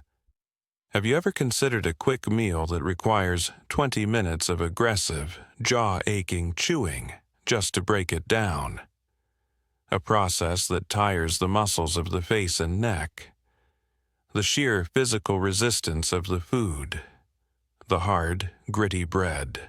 The coarse, dried meat. The thick, fibrous crusts of the pasties meant that the act of mastication was a protracted, exhausting ordeal, a continuous, low-level physical confrontation with the ingredients that entirely undermined the concept of a quick bite. The relentless, abrasive texture of the grit required a massive, sustained output of jaw energy, a slow, methodical grinding that was far more time-consuming and physically draining than the soft, uniform texture of modern convenience food. Furthermore, the immense density and the high, unprocessed fiber content of the meal, combined with the lack of effective digestive enzymes due to constant low-grade illness, meant that the process of internal digestion was itself a slow, arduous, and often painful affair. The stomach, struggling to process the massive, abrasive, and often rancid load, was forced into a profound, prolonged effort, leading to a continuous post-meal feeling of heavy, leaden satiety that was less a comfortable fullness and more a profound digestive fatigue, a slow, low-frequency internal protest that lasted for hours. The medieval consumer, having purchased their quick meal in seconds, was then committed to a lengthy physical effort of chewing and a protracted period of uncomfortable, arduous digestion, a profound, undramatized truth that entirely dismantled the modern expectation of instantaneous ease. The quick, savory treat was a simple, short-term exchange of coins for calories, but the true cost was a massive, unexpected expenditure of the body's precious time and energy, a constant, low-level betrayal of the illusion of speed, a frustration that was simply swallowed, along with the grit and the rancid fat, as a non-negotiable fact of their difficult, demanding existence. The lack of legal recourse, no food standards, no inspectors, and the buyer beware ethos. In the chaotic, unsanitized world of medieval street food, there was one towering, silent terror that stood over every transaction: the absolute, total absence of any enforceable public health standard. Any food inspector, or any form of legal recourse for the consumer who was made violently ill by a vendor's questionable offerings. Have you ever considered a world where the only arbiter of a meal's safety is your own personal biological luck, where there is no higher authority to appeal to for justice? The modern consumer, protected by massive interlocking systems of food safety regulation, health codes, and legal liability, has the unearned luxury of assuming that their food is, at the very least, non-lethal. The medieval person had no such comfort. Every transaction was governed by a brutal, non-negotiable caveat emptor, or buyer beware, ethos, a profound immediate surrender of personal safety to the entirely unmonitored discretion of the individual vendor, a daily act of profound risk. The food sold on the street was entirely unregulated, its ingredients often obscured, its freshness entirely unverifiable, and its preparation processes hidden behind a smoky, chaotic facade. A customer who was violently ill, or even fatally poisoned, by a piece of rancid meat or a contaminated pie had no legal avenue for redress, no authority to report the vendor to, and no hope of compensation or justice. The illness was simply viewed as a personal tragedy, a moment of bad luck, or perhaps a sign of divine displeasure, a profound, fatalistic acceptance of the random cruelties of their unsanitized world, a belief that simply closed the door on any search for a practical cause. The vendor, operating in an unregulated environment, had a massive, unmonitored incentive to maximize profit by cutting corners, by reusing old fat, by disguising spoiled ingredients with heavy salt and strong spices, and by minimizing the use of precious, clean water for washing. This systemic lack of accountability meant that the pursuit of immediate caloric gain by the consumer was a high-stakes personal gamble against the vendor's unmonitored greed and the pervasive bacterial load of the urban environment. The economic necessity of the cheap, quick meal entirely outweighed the profound statistical risk of illness, a terrifying calculus that simply had to be performed with every bite. The quiet, unearned luxury of your modern health inspector, the sterile certification on the wall of the restaurant, and the simple, invisible legal infrastructure that governs the freshness and preparation of your food are a profound, monumental testament to the hard-won victory of public policy over the brutal, unpoliced chaos of the medieval food chain. A chaotic world where the only consequence for a vendor was the eventual, simple failure of his own unhygienic business. A world where the consumer's only defense was the quiet hope of luck. The smell of squalor, the olfactory signature of quick consumption, returning to the profound, inescapable reality of the senses. The medieval quick diet was entirely framed by an overwhelming, complex, and utterly unappetizing olfactory signature. A constant, low-frequency aroma that was the true, unglamorous background noise of the urban street. A sensory assault that simply had to be endured as a part of the simple act of living. This was not the brief, tempting smell of a modern fast food kitchen, quickly filtered and isolated, but a continuous, unrefrigerated blend of organic degradation and aggressive cooking.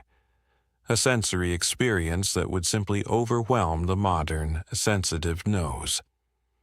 Have you ever considered a food environment where the most dominant aroma is a mixture of human effluent and rancid animal fat?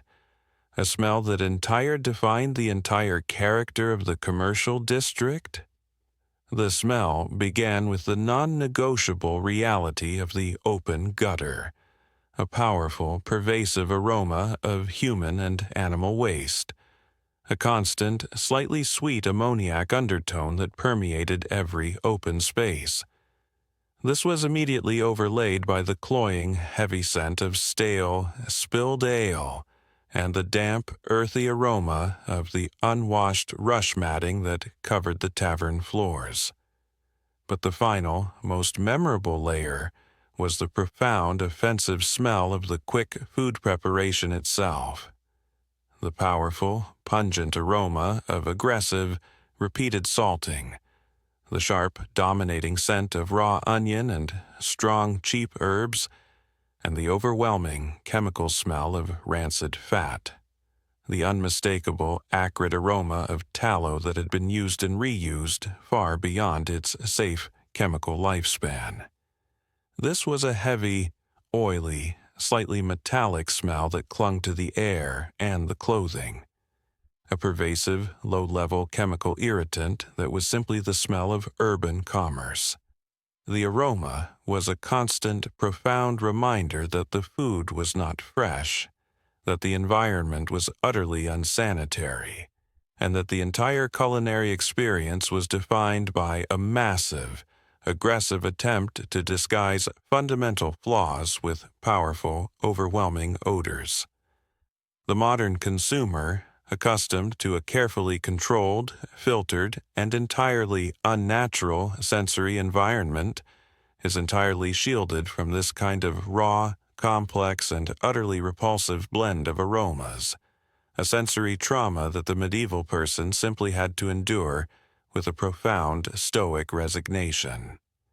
The quiet, unearned luxury of your modern, fresh-smelling air is a profound, eloquent testament to the immense, hard-won victory of sanitation and efficient waste disposal, a victory that entirely eliminates the single, most defining, unglamorous olfactory reality of the medieval quick meal.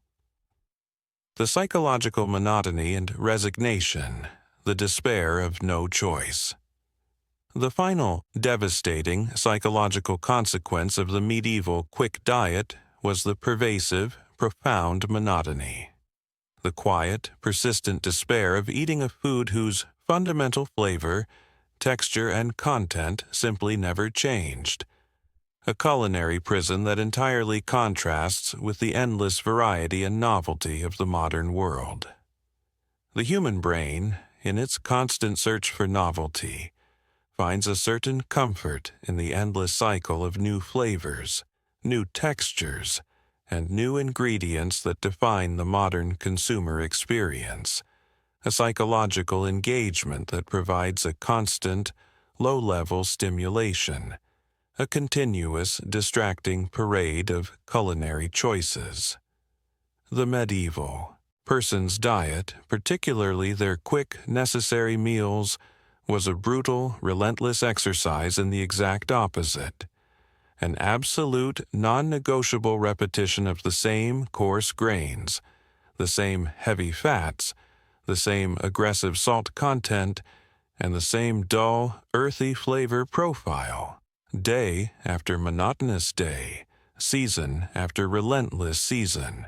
Imagine the sheer psychological fatigue of knowing, with absolute certainty, the exact taste, texture, and consequence of every single bite you will take for the remainder of your life. A culinary predictability that offers a kind of stoic resignation, but entirely banishes the possibility of culinary delight or surprise. A life without the simple pleasure of an unexpected flavor. The core flavors, Earthy, salty, smoky, and vaguely sour were the undramatized, constant background noise of the palate. A constant, low-frequency hum that never rose to the level of excitement or fell to the level of true, unadulterated pleasure. Simply a steady, monotonous delivery of necessary calories. This profound lack of variety, this constant, predictable repetition of the coarse and the gritty, was not merely a culinary failing. It was a psychological imposition. A constant, quiet reminder that their life itself was defined by a profound, non-negotiable lack of choice and a relentless, unbreakable cycle of necessary, demanding toil. The brief, sharp pleasure of the sweet treat, or the salty fat, was immediately paid for with internal distress, ensuring that even the moments of indulgence were quickly folded back into the overall narrative of enduring discomfort, eliminating any chance of sustained culinary joy. The true luxury of your modern, varied diet, the simple unearned freedom to choose 1,000 different flavors and textures, is a profound psychological emancipation from the brutal, monotonous truth of the medieval palate, a profound, quiet victory over the sheer, unrelenting boredom of necessary, repetitive, uninspired consumption. Water quality in food. Prep, the subtle contamination in every step. Beyond the simple consumption of ale, the profound issue of unsanitary water extended to contaminate every single step of the medieval quick food preparation process. A subtle, systemic biological betrayal that was entirely unknown to the perpetrators. Have you ever considered a kitchen where every single drop of water, even the water used to boil the food, is a potential vector for disease, where the simple act of trying to clean the food introduces more filth than it removes? The medieval cooking process, particularly in the production of quick, dense foods, required massive quantities of water. To mix the dough for the pies and fritters, to boil the pottage, to wash the vegetables. Rarely, and most dangerously, to wash the rough, porous wooden cooking tools and serving implements. This water was drawn from the same contaminated sources as the drinking water. The murky river, the shallow well near the communal latrine pits, and its use in cooking and cleaning was a massive, continuous source of contamination. The boiling of the pottage or stew, while enough to kill some bacteria, was often not maintained at a rolling, sterilizing boil for a sufficient duration, and the resulting lukewarm, thick consistency provided a perfect, ongoing environment for heat-resistant spores and newly introduced pathogens to thrive, a constant biological ambiguity that was simply eaten. More critically, the water used to clean the rough wooden tools and surfaces was universally unsanitary, simply transferring massive amounts of bacteria and organic contaminants directly onto the porous wood, which would then be used to stir the next batch of food, creating a perpetual, unbroken cycle of contamination, a continuous low-level infection of the food chain itself. The dough for the pies and the batter for the fritters, mixed with this unsanitary water, provided another massive internal vector for contamination, often sitting at room temperature for hours before being fully cooked, an ideal, uncontrolled microbial incubation period. The quick meal, therefore, was not merely a gamble taken on the vendor's handling. It was a profound, systemic risk rooted in the very basic, necessary ingredient of water, a fundamental biological vulnerability that could not be solved by simple good intentions or even basic primitive cooking techniques. the quiet, unearned luxury of your modern tap water, the simple, effortless, perfectly sanitized flow of clean, potable liquid, is a profound technological victory over the ancient systemic trauma of unsanitary water, a fundamental triumph that eliminates the single greatest source of low-level, chronic gastrointestinal distress that plagued the medieval consumer. The pervasive threat of parasites, internal war, and the unseen enemy, adding to the massive, visible burdens of grit, rancid fat, and unsanitary preparation, was the final, devastating, and often invisible horror of the medieval quick diet, the pervasive, relentless, untreated threat of internal parasites, a constant, debilitating biological war fought entirely within the digestive system. Have you ever considered the chronic discomfort of sharing your body's precious, hard-won calories with a host of invisible, unwelcome guests, a continuous, low-level act of biological theft? The life of the medieval person, in intimate, unsanitized proximity to contaminated water, human and animal waste, and unwashed hands, meant that the ingestion of parasite eggs and larvae was a common, almost non-negotiable event, a continuous low-level infection that was simply accepted as a fact of life, an unavoidable reality of existence. The quick, dense food, often mixed with contaminated water or handled by infected hands, provided the perfect, simple vehicle for the introduction of these microscopic enemies. Intestinal worms, flukes, and various protozoa were endemic, leading to chronic, debilitating dysentery, profound nutrient malabsorption, and a general, low-frequency internal inflammation that simply never fully healed. The pain of this internal infestation was not a brief event. It was a constant, gnawing discomfort, a subtle, unrelenting ache, and an embarrassing, often socially isolating array of digestive problems that simply had to be endured in silence.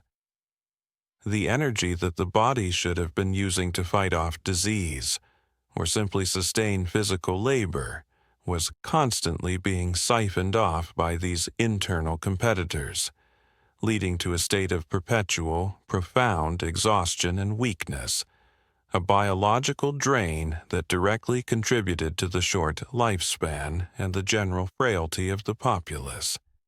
The dysentery, the most feared manifestation of this parasitic and bacterial load, was a swift, brutal killer, leading to rapid, catastrophic dehydration, particularly in the already compromised bodies of the elderly and the young, a sudden, terrifying biological catastrophe that required no violence, only a rapid, unstoppable loss of vital fluids.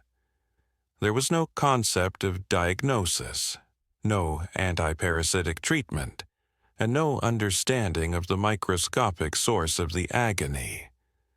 The illness was simply a mysterious, terrifying visitation from the forces of chaos, a profound act of undramatized biological inevitability.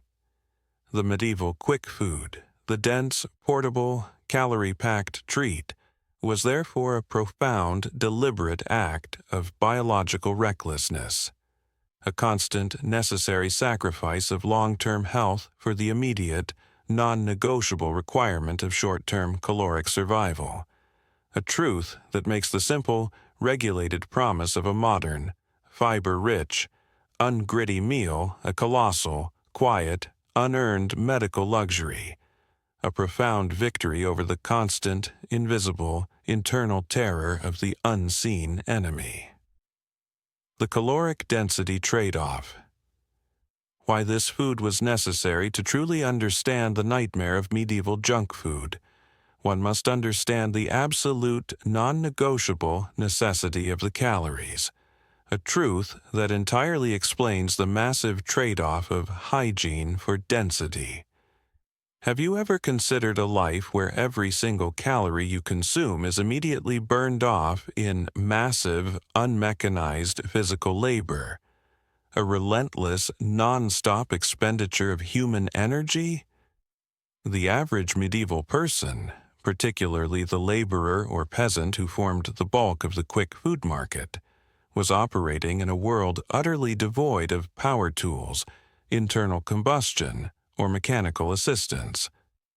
Every movement, plowing the field, hammering a nail, hauling a load, walking a great distance, was a direct, non-negotiable expenditure of human muscle, a colossal, sustained caloric burn that would put the most aggressive modern gym routine to shame.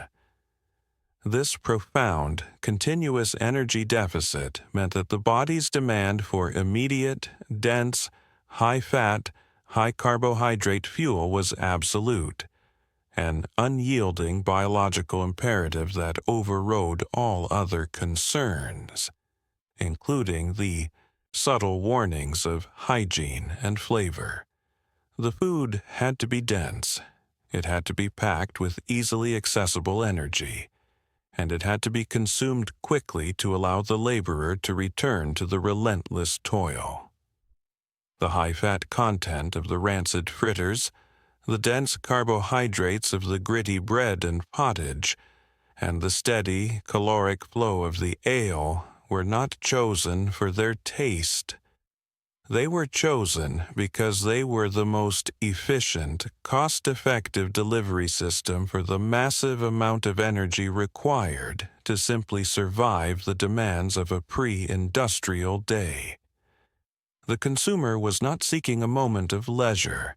They were seeking a moment of immediate dense fuel infusion, a biological necessity that dictated the entire supply chain.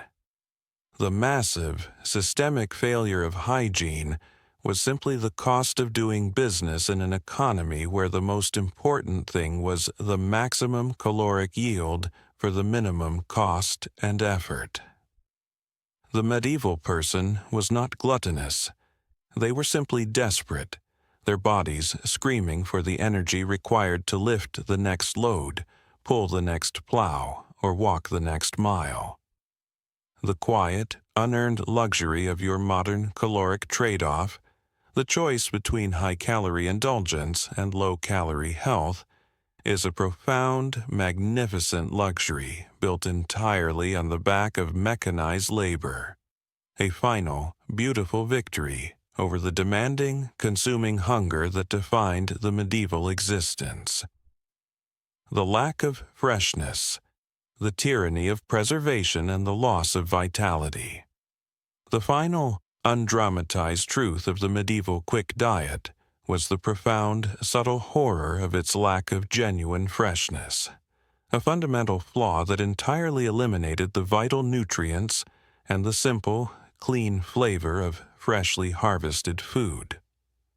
The quick, portable meal of the street vendor was, almost universally, a food that had been preserved, salted, dried, cooked, and recooked. A massive, cumulative process of preparation that entirely stripped the ingredients of their natural vitality and subtle flavor. Have you ever considered a life where the true, vibrant taste of a freshly picked herb or a newly harvested vegetable is a rare, seasonal memory rather than an everyday reality? The ubiquitous salt in the meat pies, the aggressive drying of the fish, the long, slow cooking of the pottage, and the repeated reheating of all leftovers were all necessary, non-negotiable acts of preservation that extended the shelf life of the food, but entirely destroyed its nutritional complexity and its inherent flavor. The essential vitamins and minerals, fragile components of fresh produce, were simply leached out, boiled away, or degraded by the long repetitive cooking processes, leaving behind a dense, calorically rich but profoundly nutrient-poor foodstuff that guaranteed a lifetime of subtle, low-grade deficiencies. The aggressive salt content, the prolonged cooking, and the pervasive presence of rancid fat simply dominated the flavor, creating a monotonous, overwhelming taste that entirely obscured the original, clean flavor of the raw ingredients.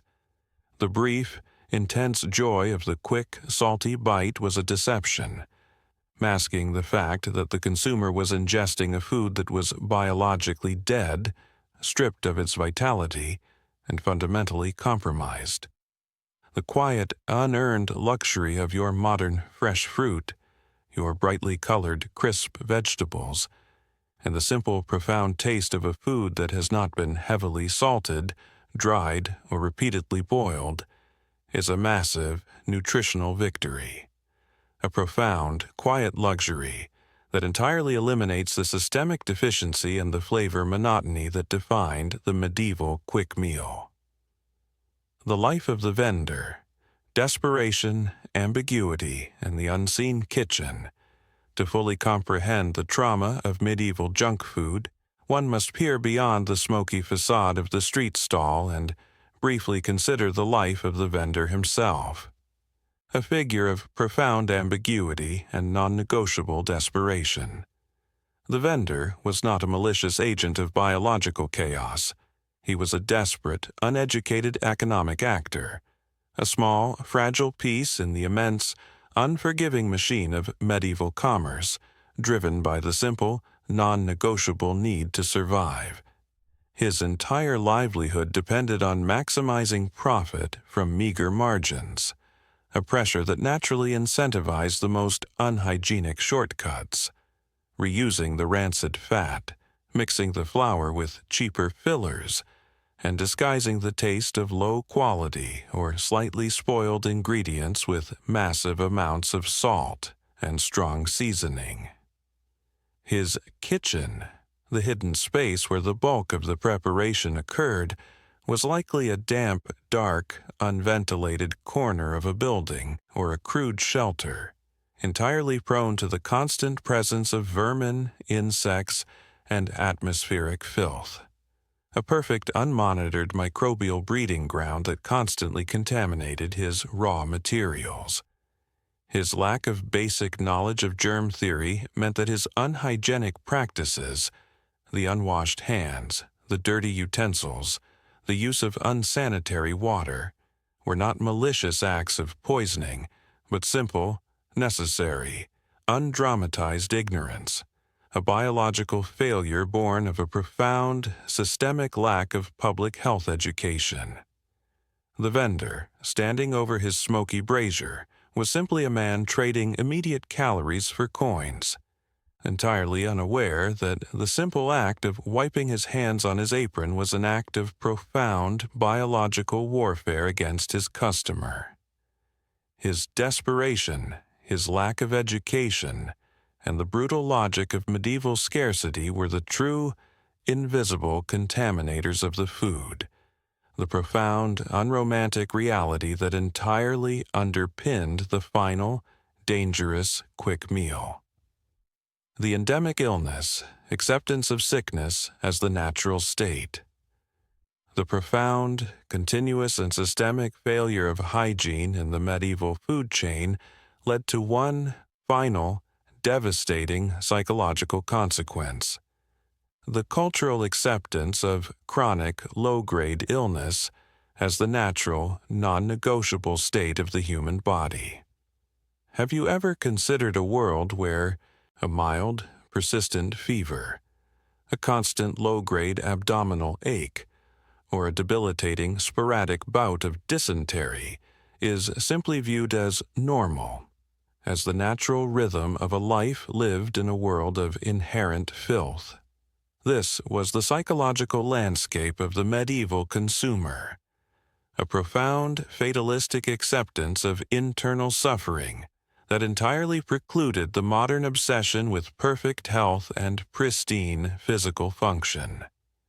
The endemic presence of gastrointestinal disease, parasite infestation, and foodborne illness meant that the energy of the body was constantly being siphoned off by internal conflicts, a massive, undramatized biological drain that left the populace in a state of perpetual, low-frequency exhaustion and physical weakness. This acceptance of illness meant that there was no profound, immediate outcry against the unsanitary practices of the street vendors. The illness was not viewed as a problem to be solved by sanitation, but simply as a fact to be endured with stoicism and resignation, a personal misfortune rather than a public health crisis.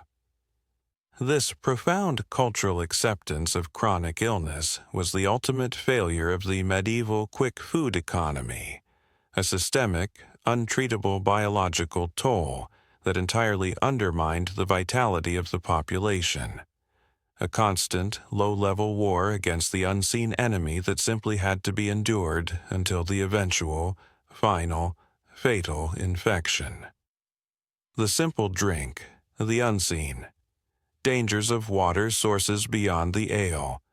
The simple act of consuming water, even for a quick rinse or to dilute a meager meal, was a high-stakes lottery that exposed the medieval person to profound, life-threatening dangers, a continuous act of biological recklessness that entirely broke the modern concept of simple hydration.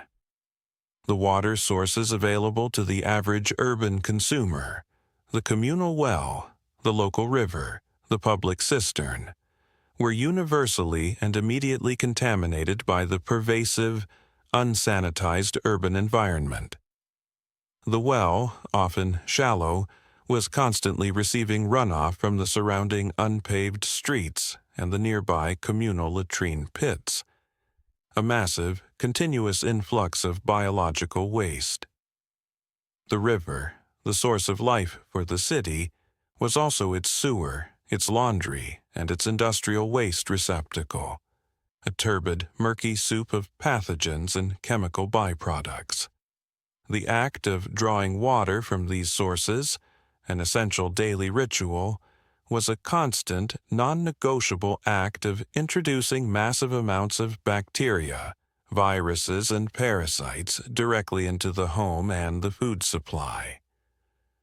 The water, often consumed with a desperate, unthinking thirst, was the single greatest vector for the endemic illnesses of the time, the rapid-fire cause of the violent dysentery and the debilitating parasitic infections that plagued the populace.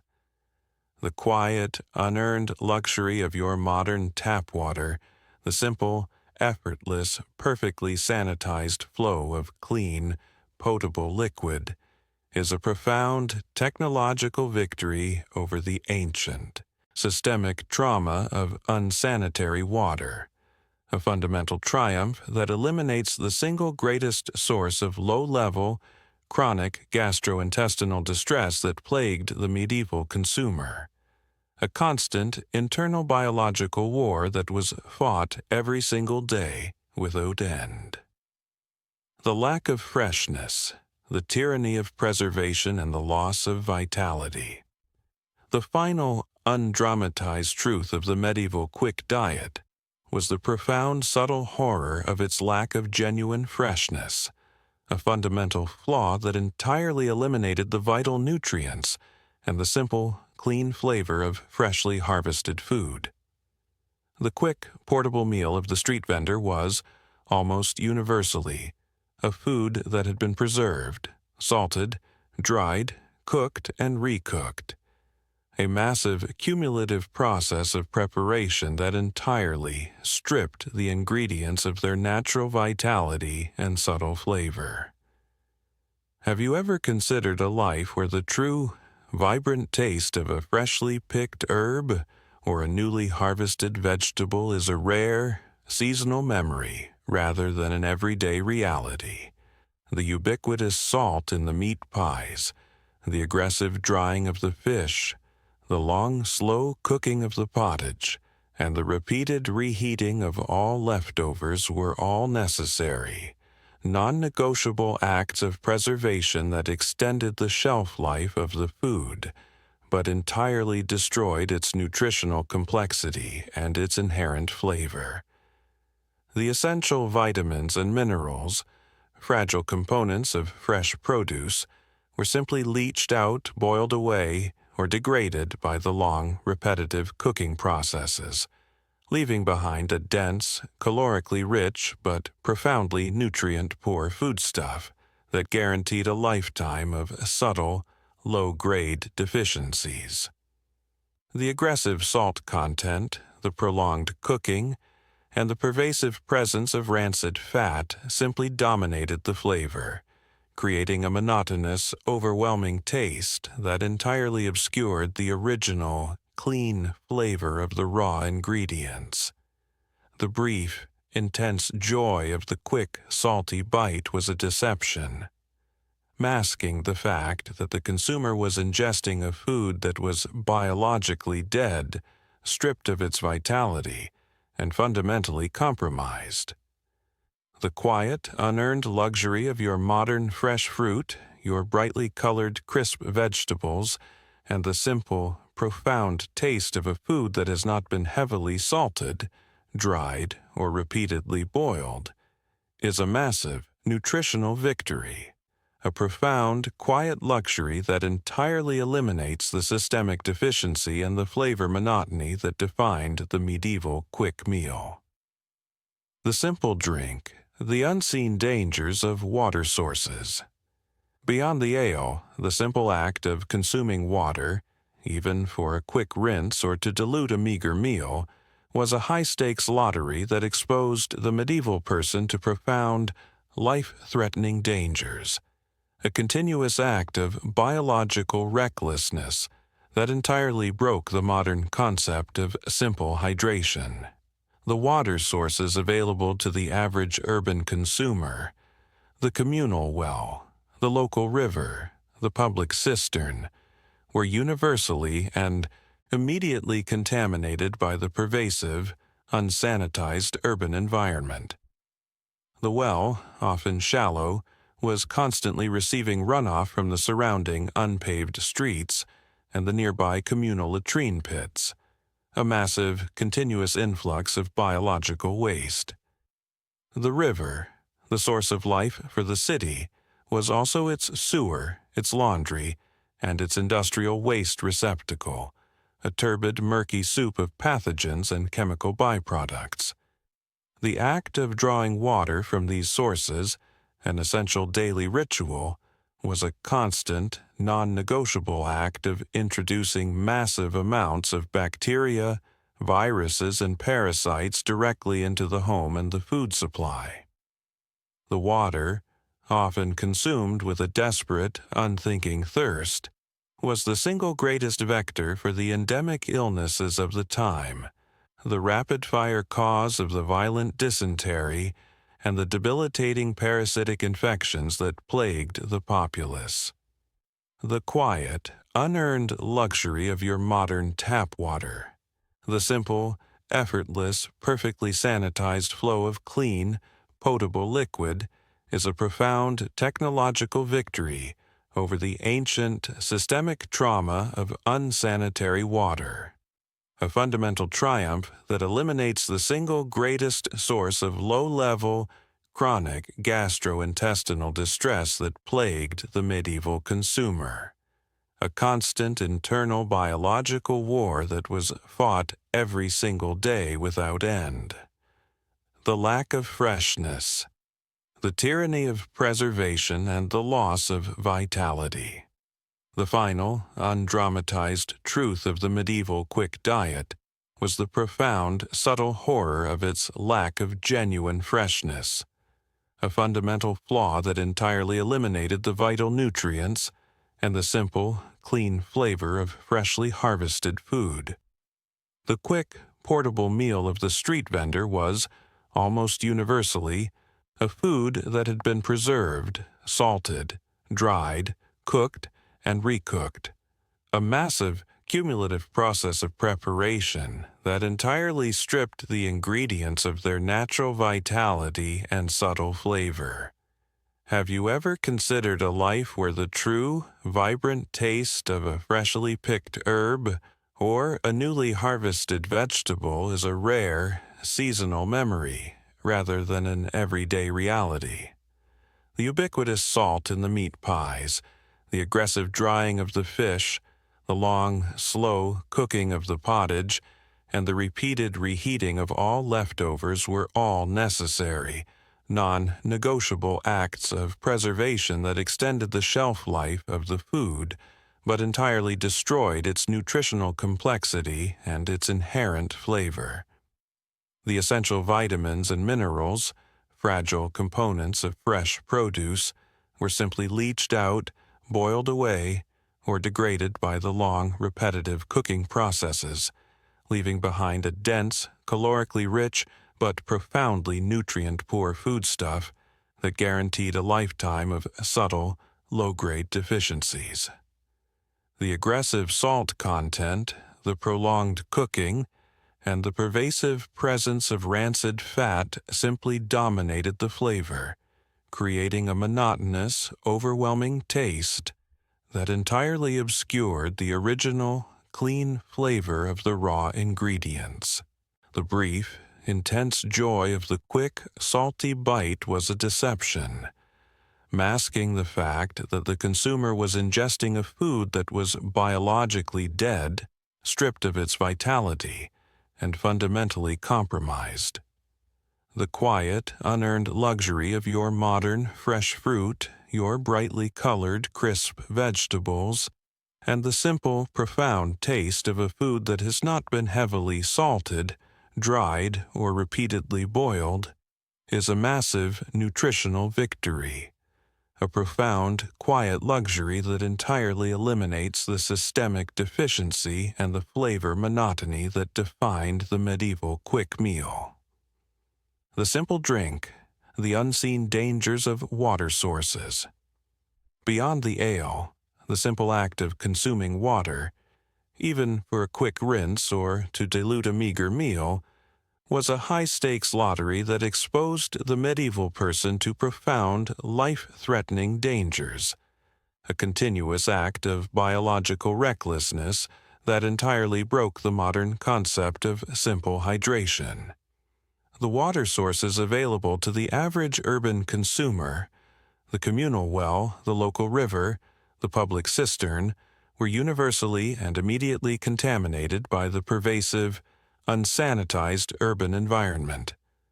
The well, often shallow, was constantly receiving runoff from the surrounding unpaved streets and the nearby communal latrine pits, a massive, continuous influx of biological waste.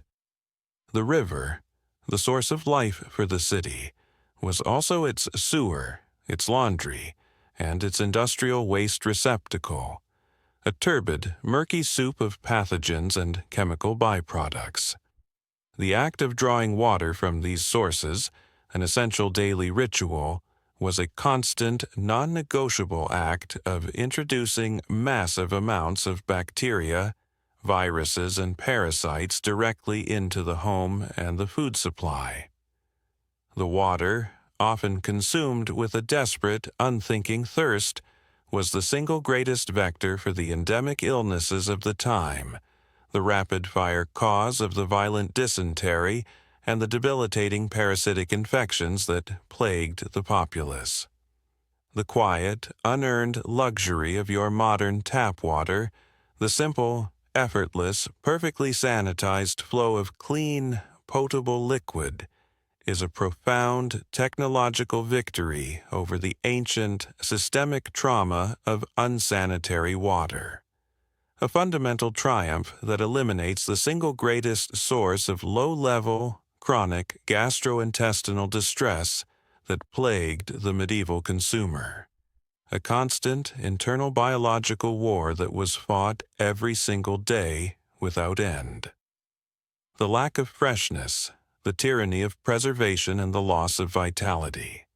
The final, undramatized truth of the medieval quick diet was the profound, subtle horror of its lack of genuine freshness. a fundamental flaw that entirely eliminated the vital nutrients and the simple, clean flavor of freshly harvested food. The quick, portable meal of the street vendor was, almost universally, a food that had been preserved, salted, dried, cooked, and recooked. A massive, cumulative process of preparation that entirely stripped the ingredients of their natural vitality and subtle flavor. Have you ever considered a life where the true, vibrant taste of a freshly picked herb or a newly harvested vegetable is a rare, seasonal memory rather than an everyday reality? The ubiquitous salt in the meat pies, the aggressive drying of the fish, the long, slow cooking of the pottage, and the repeated reheating of all leftovers were all necessary, non-negotiable acts of preservation that extended the shelf life of the food, but entirely destroyed its nutritional complexity and its inherent flavor. The essential vitamins and minerals, fragile components of fresh produce, were simply leached out, boiled away, or degraded by the long, repetitive cooking processes, leaving behind a dense, calorically rich, but profoundly nutrient-poor foodstuff that guaranteed a lifetime of subtle, low-grade deficiencies. The aggressive salt content, the prolonged cooking, and the pervasive presence of rancid fat simply dominated the flavor, creating a monotonous, overwhelming taste that entirely obscured the original, clean flavor of the raw ingredients. The brief, intense joy of the quick, salty bite was a deception, masking the fact that the consumer was ingesting a food that was biologically dead, stripped of its vitality, and fundamentally compromised. The quiet, unearned luxury of your modern fresh fruit, your brightly colored, crisp vegetables, and the simple, profound taste of a food that has not been heavily salted, dried, or repeatedly boiled, is a massive nutritional victory. A profound, quiet luxury that entirely eliminates the systemic deficiency and the flavor monotony that defined the medieval quick meal. The simple drink, the unseen dangers of water sources. Beyond the ale, the simple act of consuming water, even for a quick rinse or to dilute a meager meal, was a high-stakes lottery that exposed the medieval person to profound, life-threatening dangers. A continuous act of biological recklessness that entirely broke the modern concept of simple hydration. The water sources available to the average urban consumer, the communal well, the local river, the public cistern, were universally and immediately contaminated by the pervasive, unsanitized urban environment. The well, often shallow, was constantly receiving runoff from the surrounding unpaved streets and the nearby communal latrine pits, a massive, continuous influx of biological waste. The river, the source of life for the city, was also its sewer, its laundry, and its industrial waste receptacle, a turbid, murky soup of pathogens and chemical byproducts. The act of drawing water from these sources, an essential daily ritual, was a constant, non-negotiable act of introducing massive amounts of bacteria, viruses, and parasites directly into the home and the food supply. The water, often consumed with a desperate, unthinking thirst, was the single greatest vector for the endemic illnesses of the time, the rapid-fire cause of the violent dysentery and the debilitating parasitic infections that plagued the populace.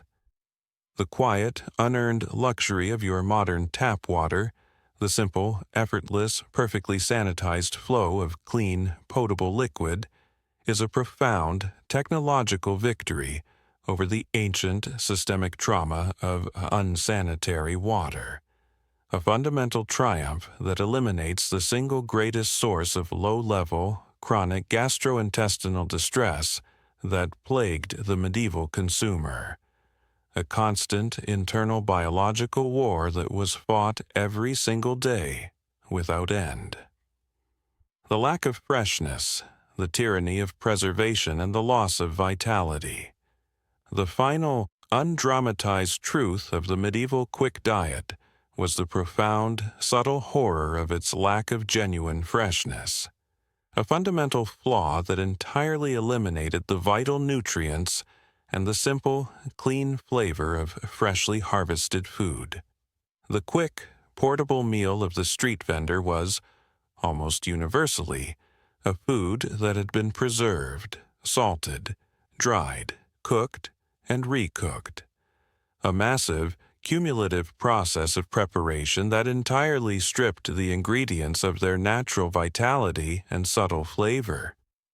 Have you ever considered a life where the true, vibrant taste of a freshly picked herb or a newly harvested vegetable is a rare, seasonal memory rather than an everyday reality? The ubiquitous salt in the meat pies, the aggressive drying of the fish, the long, slow cooking of the pottage, and the repeated reheating of all leftovers were all necessary, non-negotiable acts of preservation that extended the shelf life of the food, but entirely destroyed its nutritional complexity and its inherent flavor. The essential vitamins and minerals, fragile components of fresh produce, were simply leached out, boiled away, or degraded by the long, repetitive cooking processes, leaving behind a dense, calorically rich but profoundly nutrient-poor foodstuff that guaranteed a lifetime of subtle, low-grade deficiencies. The aggressive salt content, the prolonged cooking, and the pervasive presence of rancid fat simply dominated the flavor, creating a monotonous, overwhelming taste that entirely obscured the original, clean flavor of the raw ingredients. The brief, intense joy of the quick, salty bite was a deception, masking the fact that the consumer was ingesting a food that was biologically dead, stripped of its vitality, and fundamentally compromised. The quiet, unearned luxury of your modern fresh fruit, your brightly colored, crisp vegetables, and the simple, profound taste of a food that has not been heavily salted, dried, or repeatedly boiled, is a massive nutritional victory. A profound, quiet luxury that entirely eliminates the systemic deficiency and the flavor monotony that defined the medieval quick meal. The simple drink. The unseen dangers of water sources. Beyond the ale, the simple act of consuming water, even for a quick rinse or to dilute a meager meal, was a high-stakes lottery that exposed the medieval person to profound, life-threatening dangers. A continuous act of biological recklessness that entirely broke the modern concept of simple hydration. The water sources available to the average urban consumer, the communal well, the local river, the public cistern, were universally and immediately contaminated by the pervasive, unsanitized urban environment.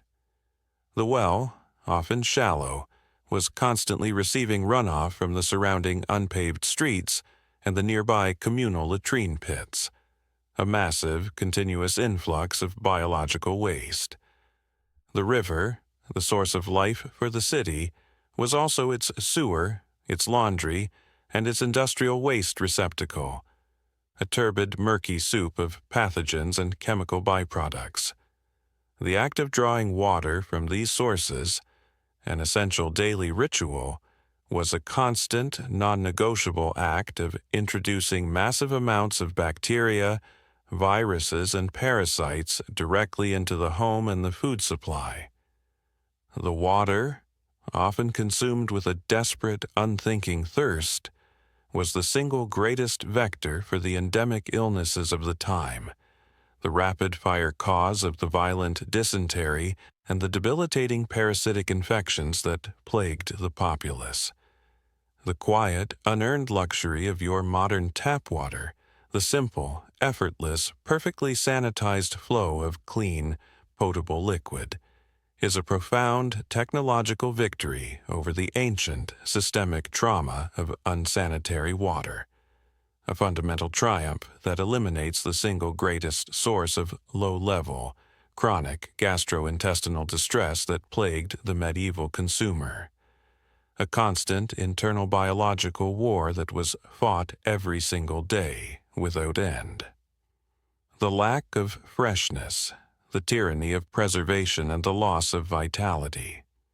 The final, undramatized truth of the medieval quick diet was the profound, subtle horror of its lack of genuine freshness, a fundamental flaw that entirely eliminated the vital nutrients and the simple, clean flavor of freshly harvested food.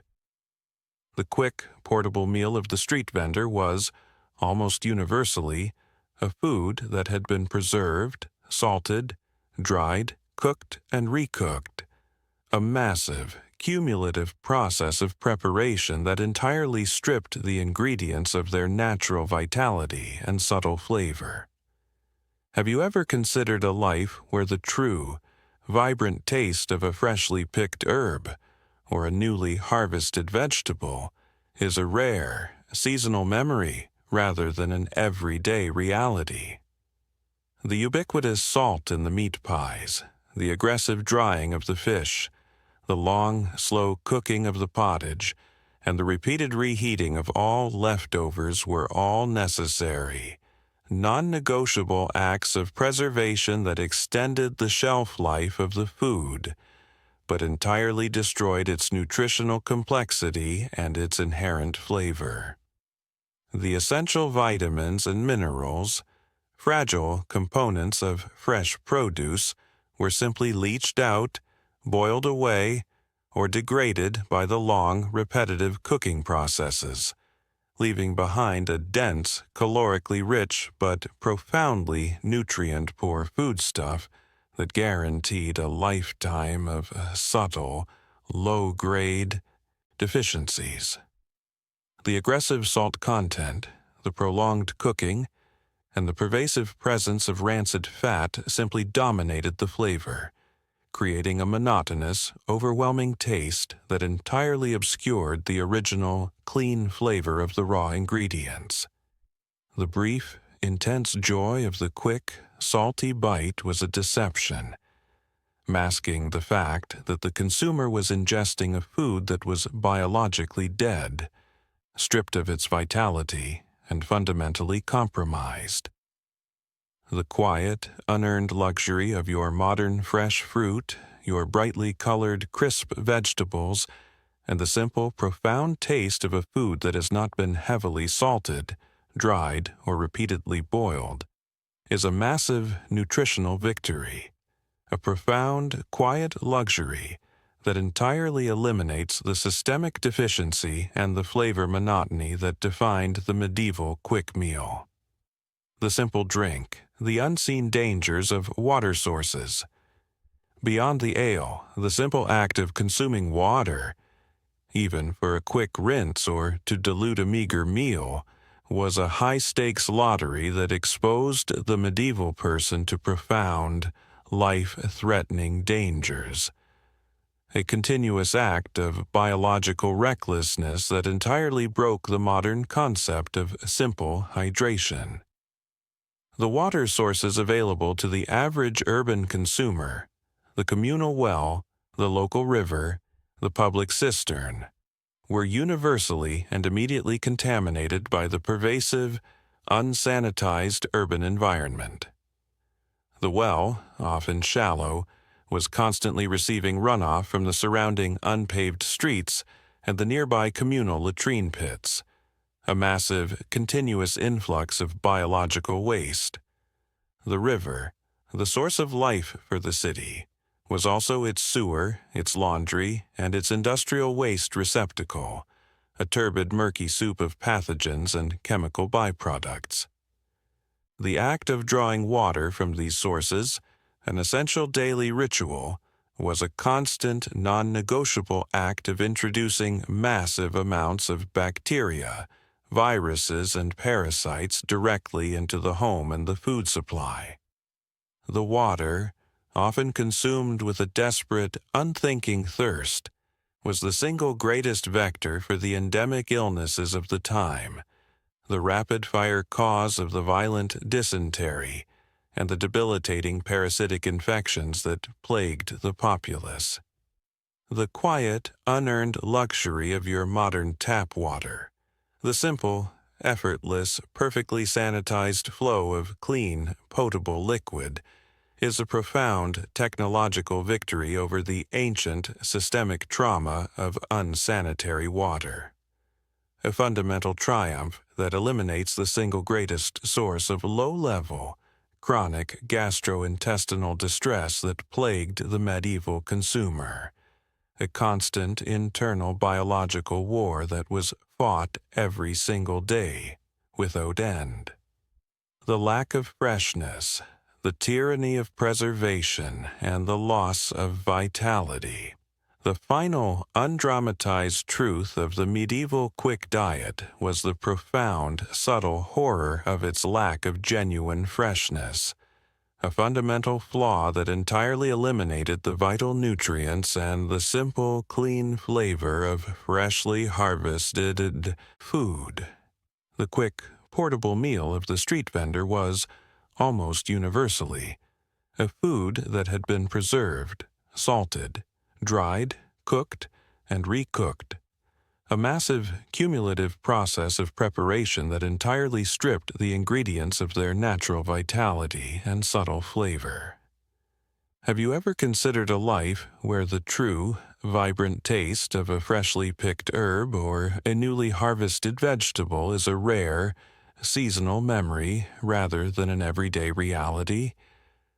The ubiquitous salt in the meat pies, the aggressive drying of the fish, the long, slow cooking of the pottage, and the repeated reheating of all leftovers were all necessary, non-negotiable acts of preservation that extended the shelf life of the food, but entirely destroyed its nutritional complexity and its inherent flavor. The essential vitamins and minerals, fragile components of fresh produce, were simply leached out, boiled away, or degraded by the long, repetitive cooking processes, leaving behind a dense, calorically rich but profoundly nutrient-poor foodstuff that guaranteed a lifetime of subtle, low-grade deficiencies. The aggressive salt content, the prolonged cooking, and the pervasive presence of rancid fat simply dominated the flavor, creating a monotonous, overwhelming taste that entirely obscured the original, clean flavor of the raw ingredients. The brief, intense joy of the quick, salty bite was a deception, masking the fact that the consumer was ingesting a food that was biologically dead, stripped of its vitality, and fundamentally compromised. The quiet, unearned luxury of your modern fresh fruit, your brightly colored, crisp vegetables, and the simple, profound taste of a food that has not been heavily salted, dried, or repeatedly boiled, is a massive nutritional victory. A profound, quiet luxury that entirely eliminates the systemic deficiency and the flavor monotony that defined the medieval quick meal. Final reflection: gratitude for modern food, safety, and choice. And so, we complete our slow, meandering journey through the gritty, rancid, and profoundly unsanitary world of medieval quick food. A journey that reveals a deeper, more profound truth: that the pursuit of simple, immediate caloric comfort has always been a fundamental human craving.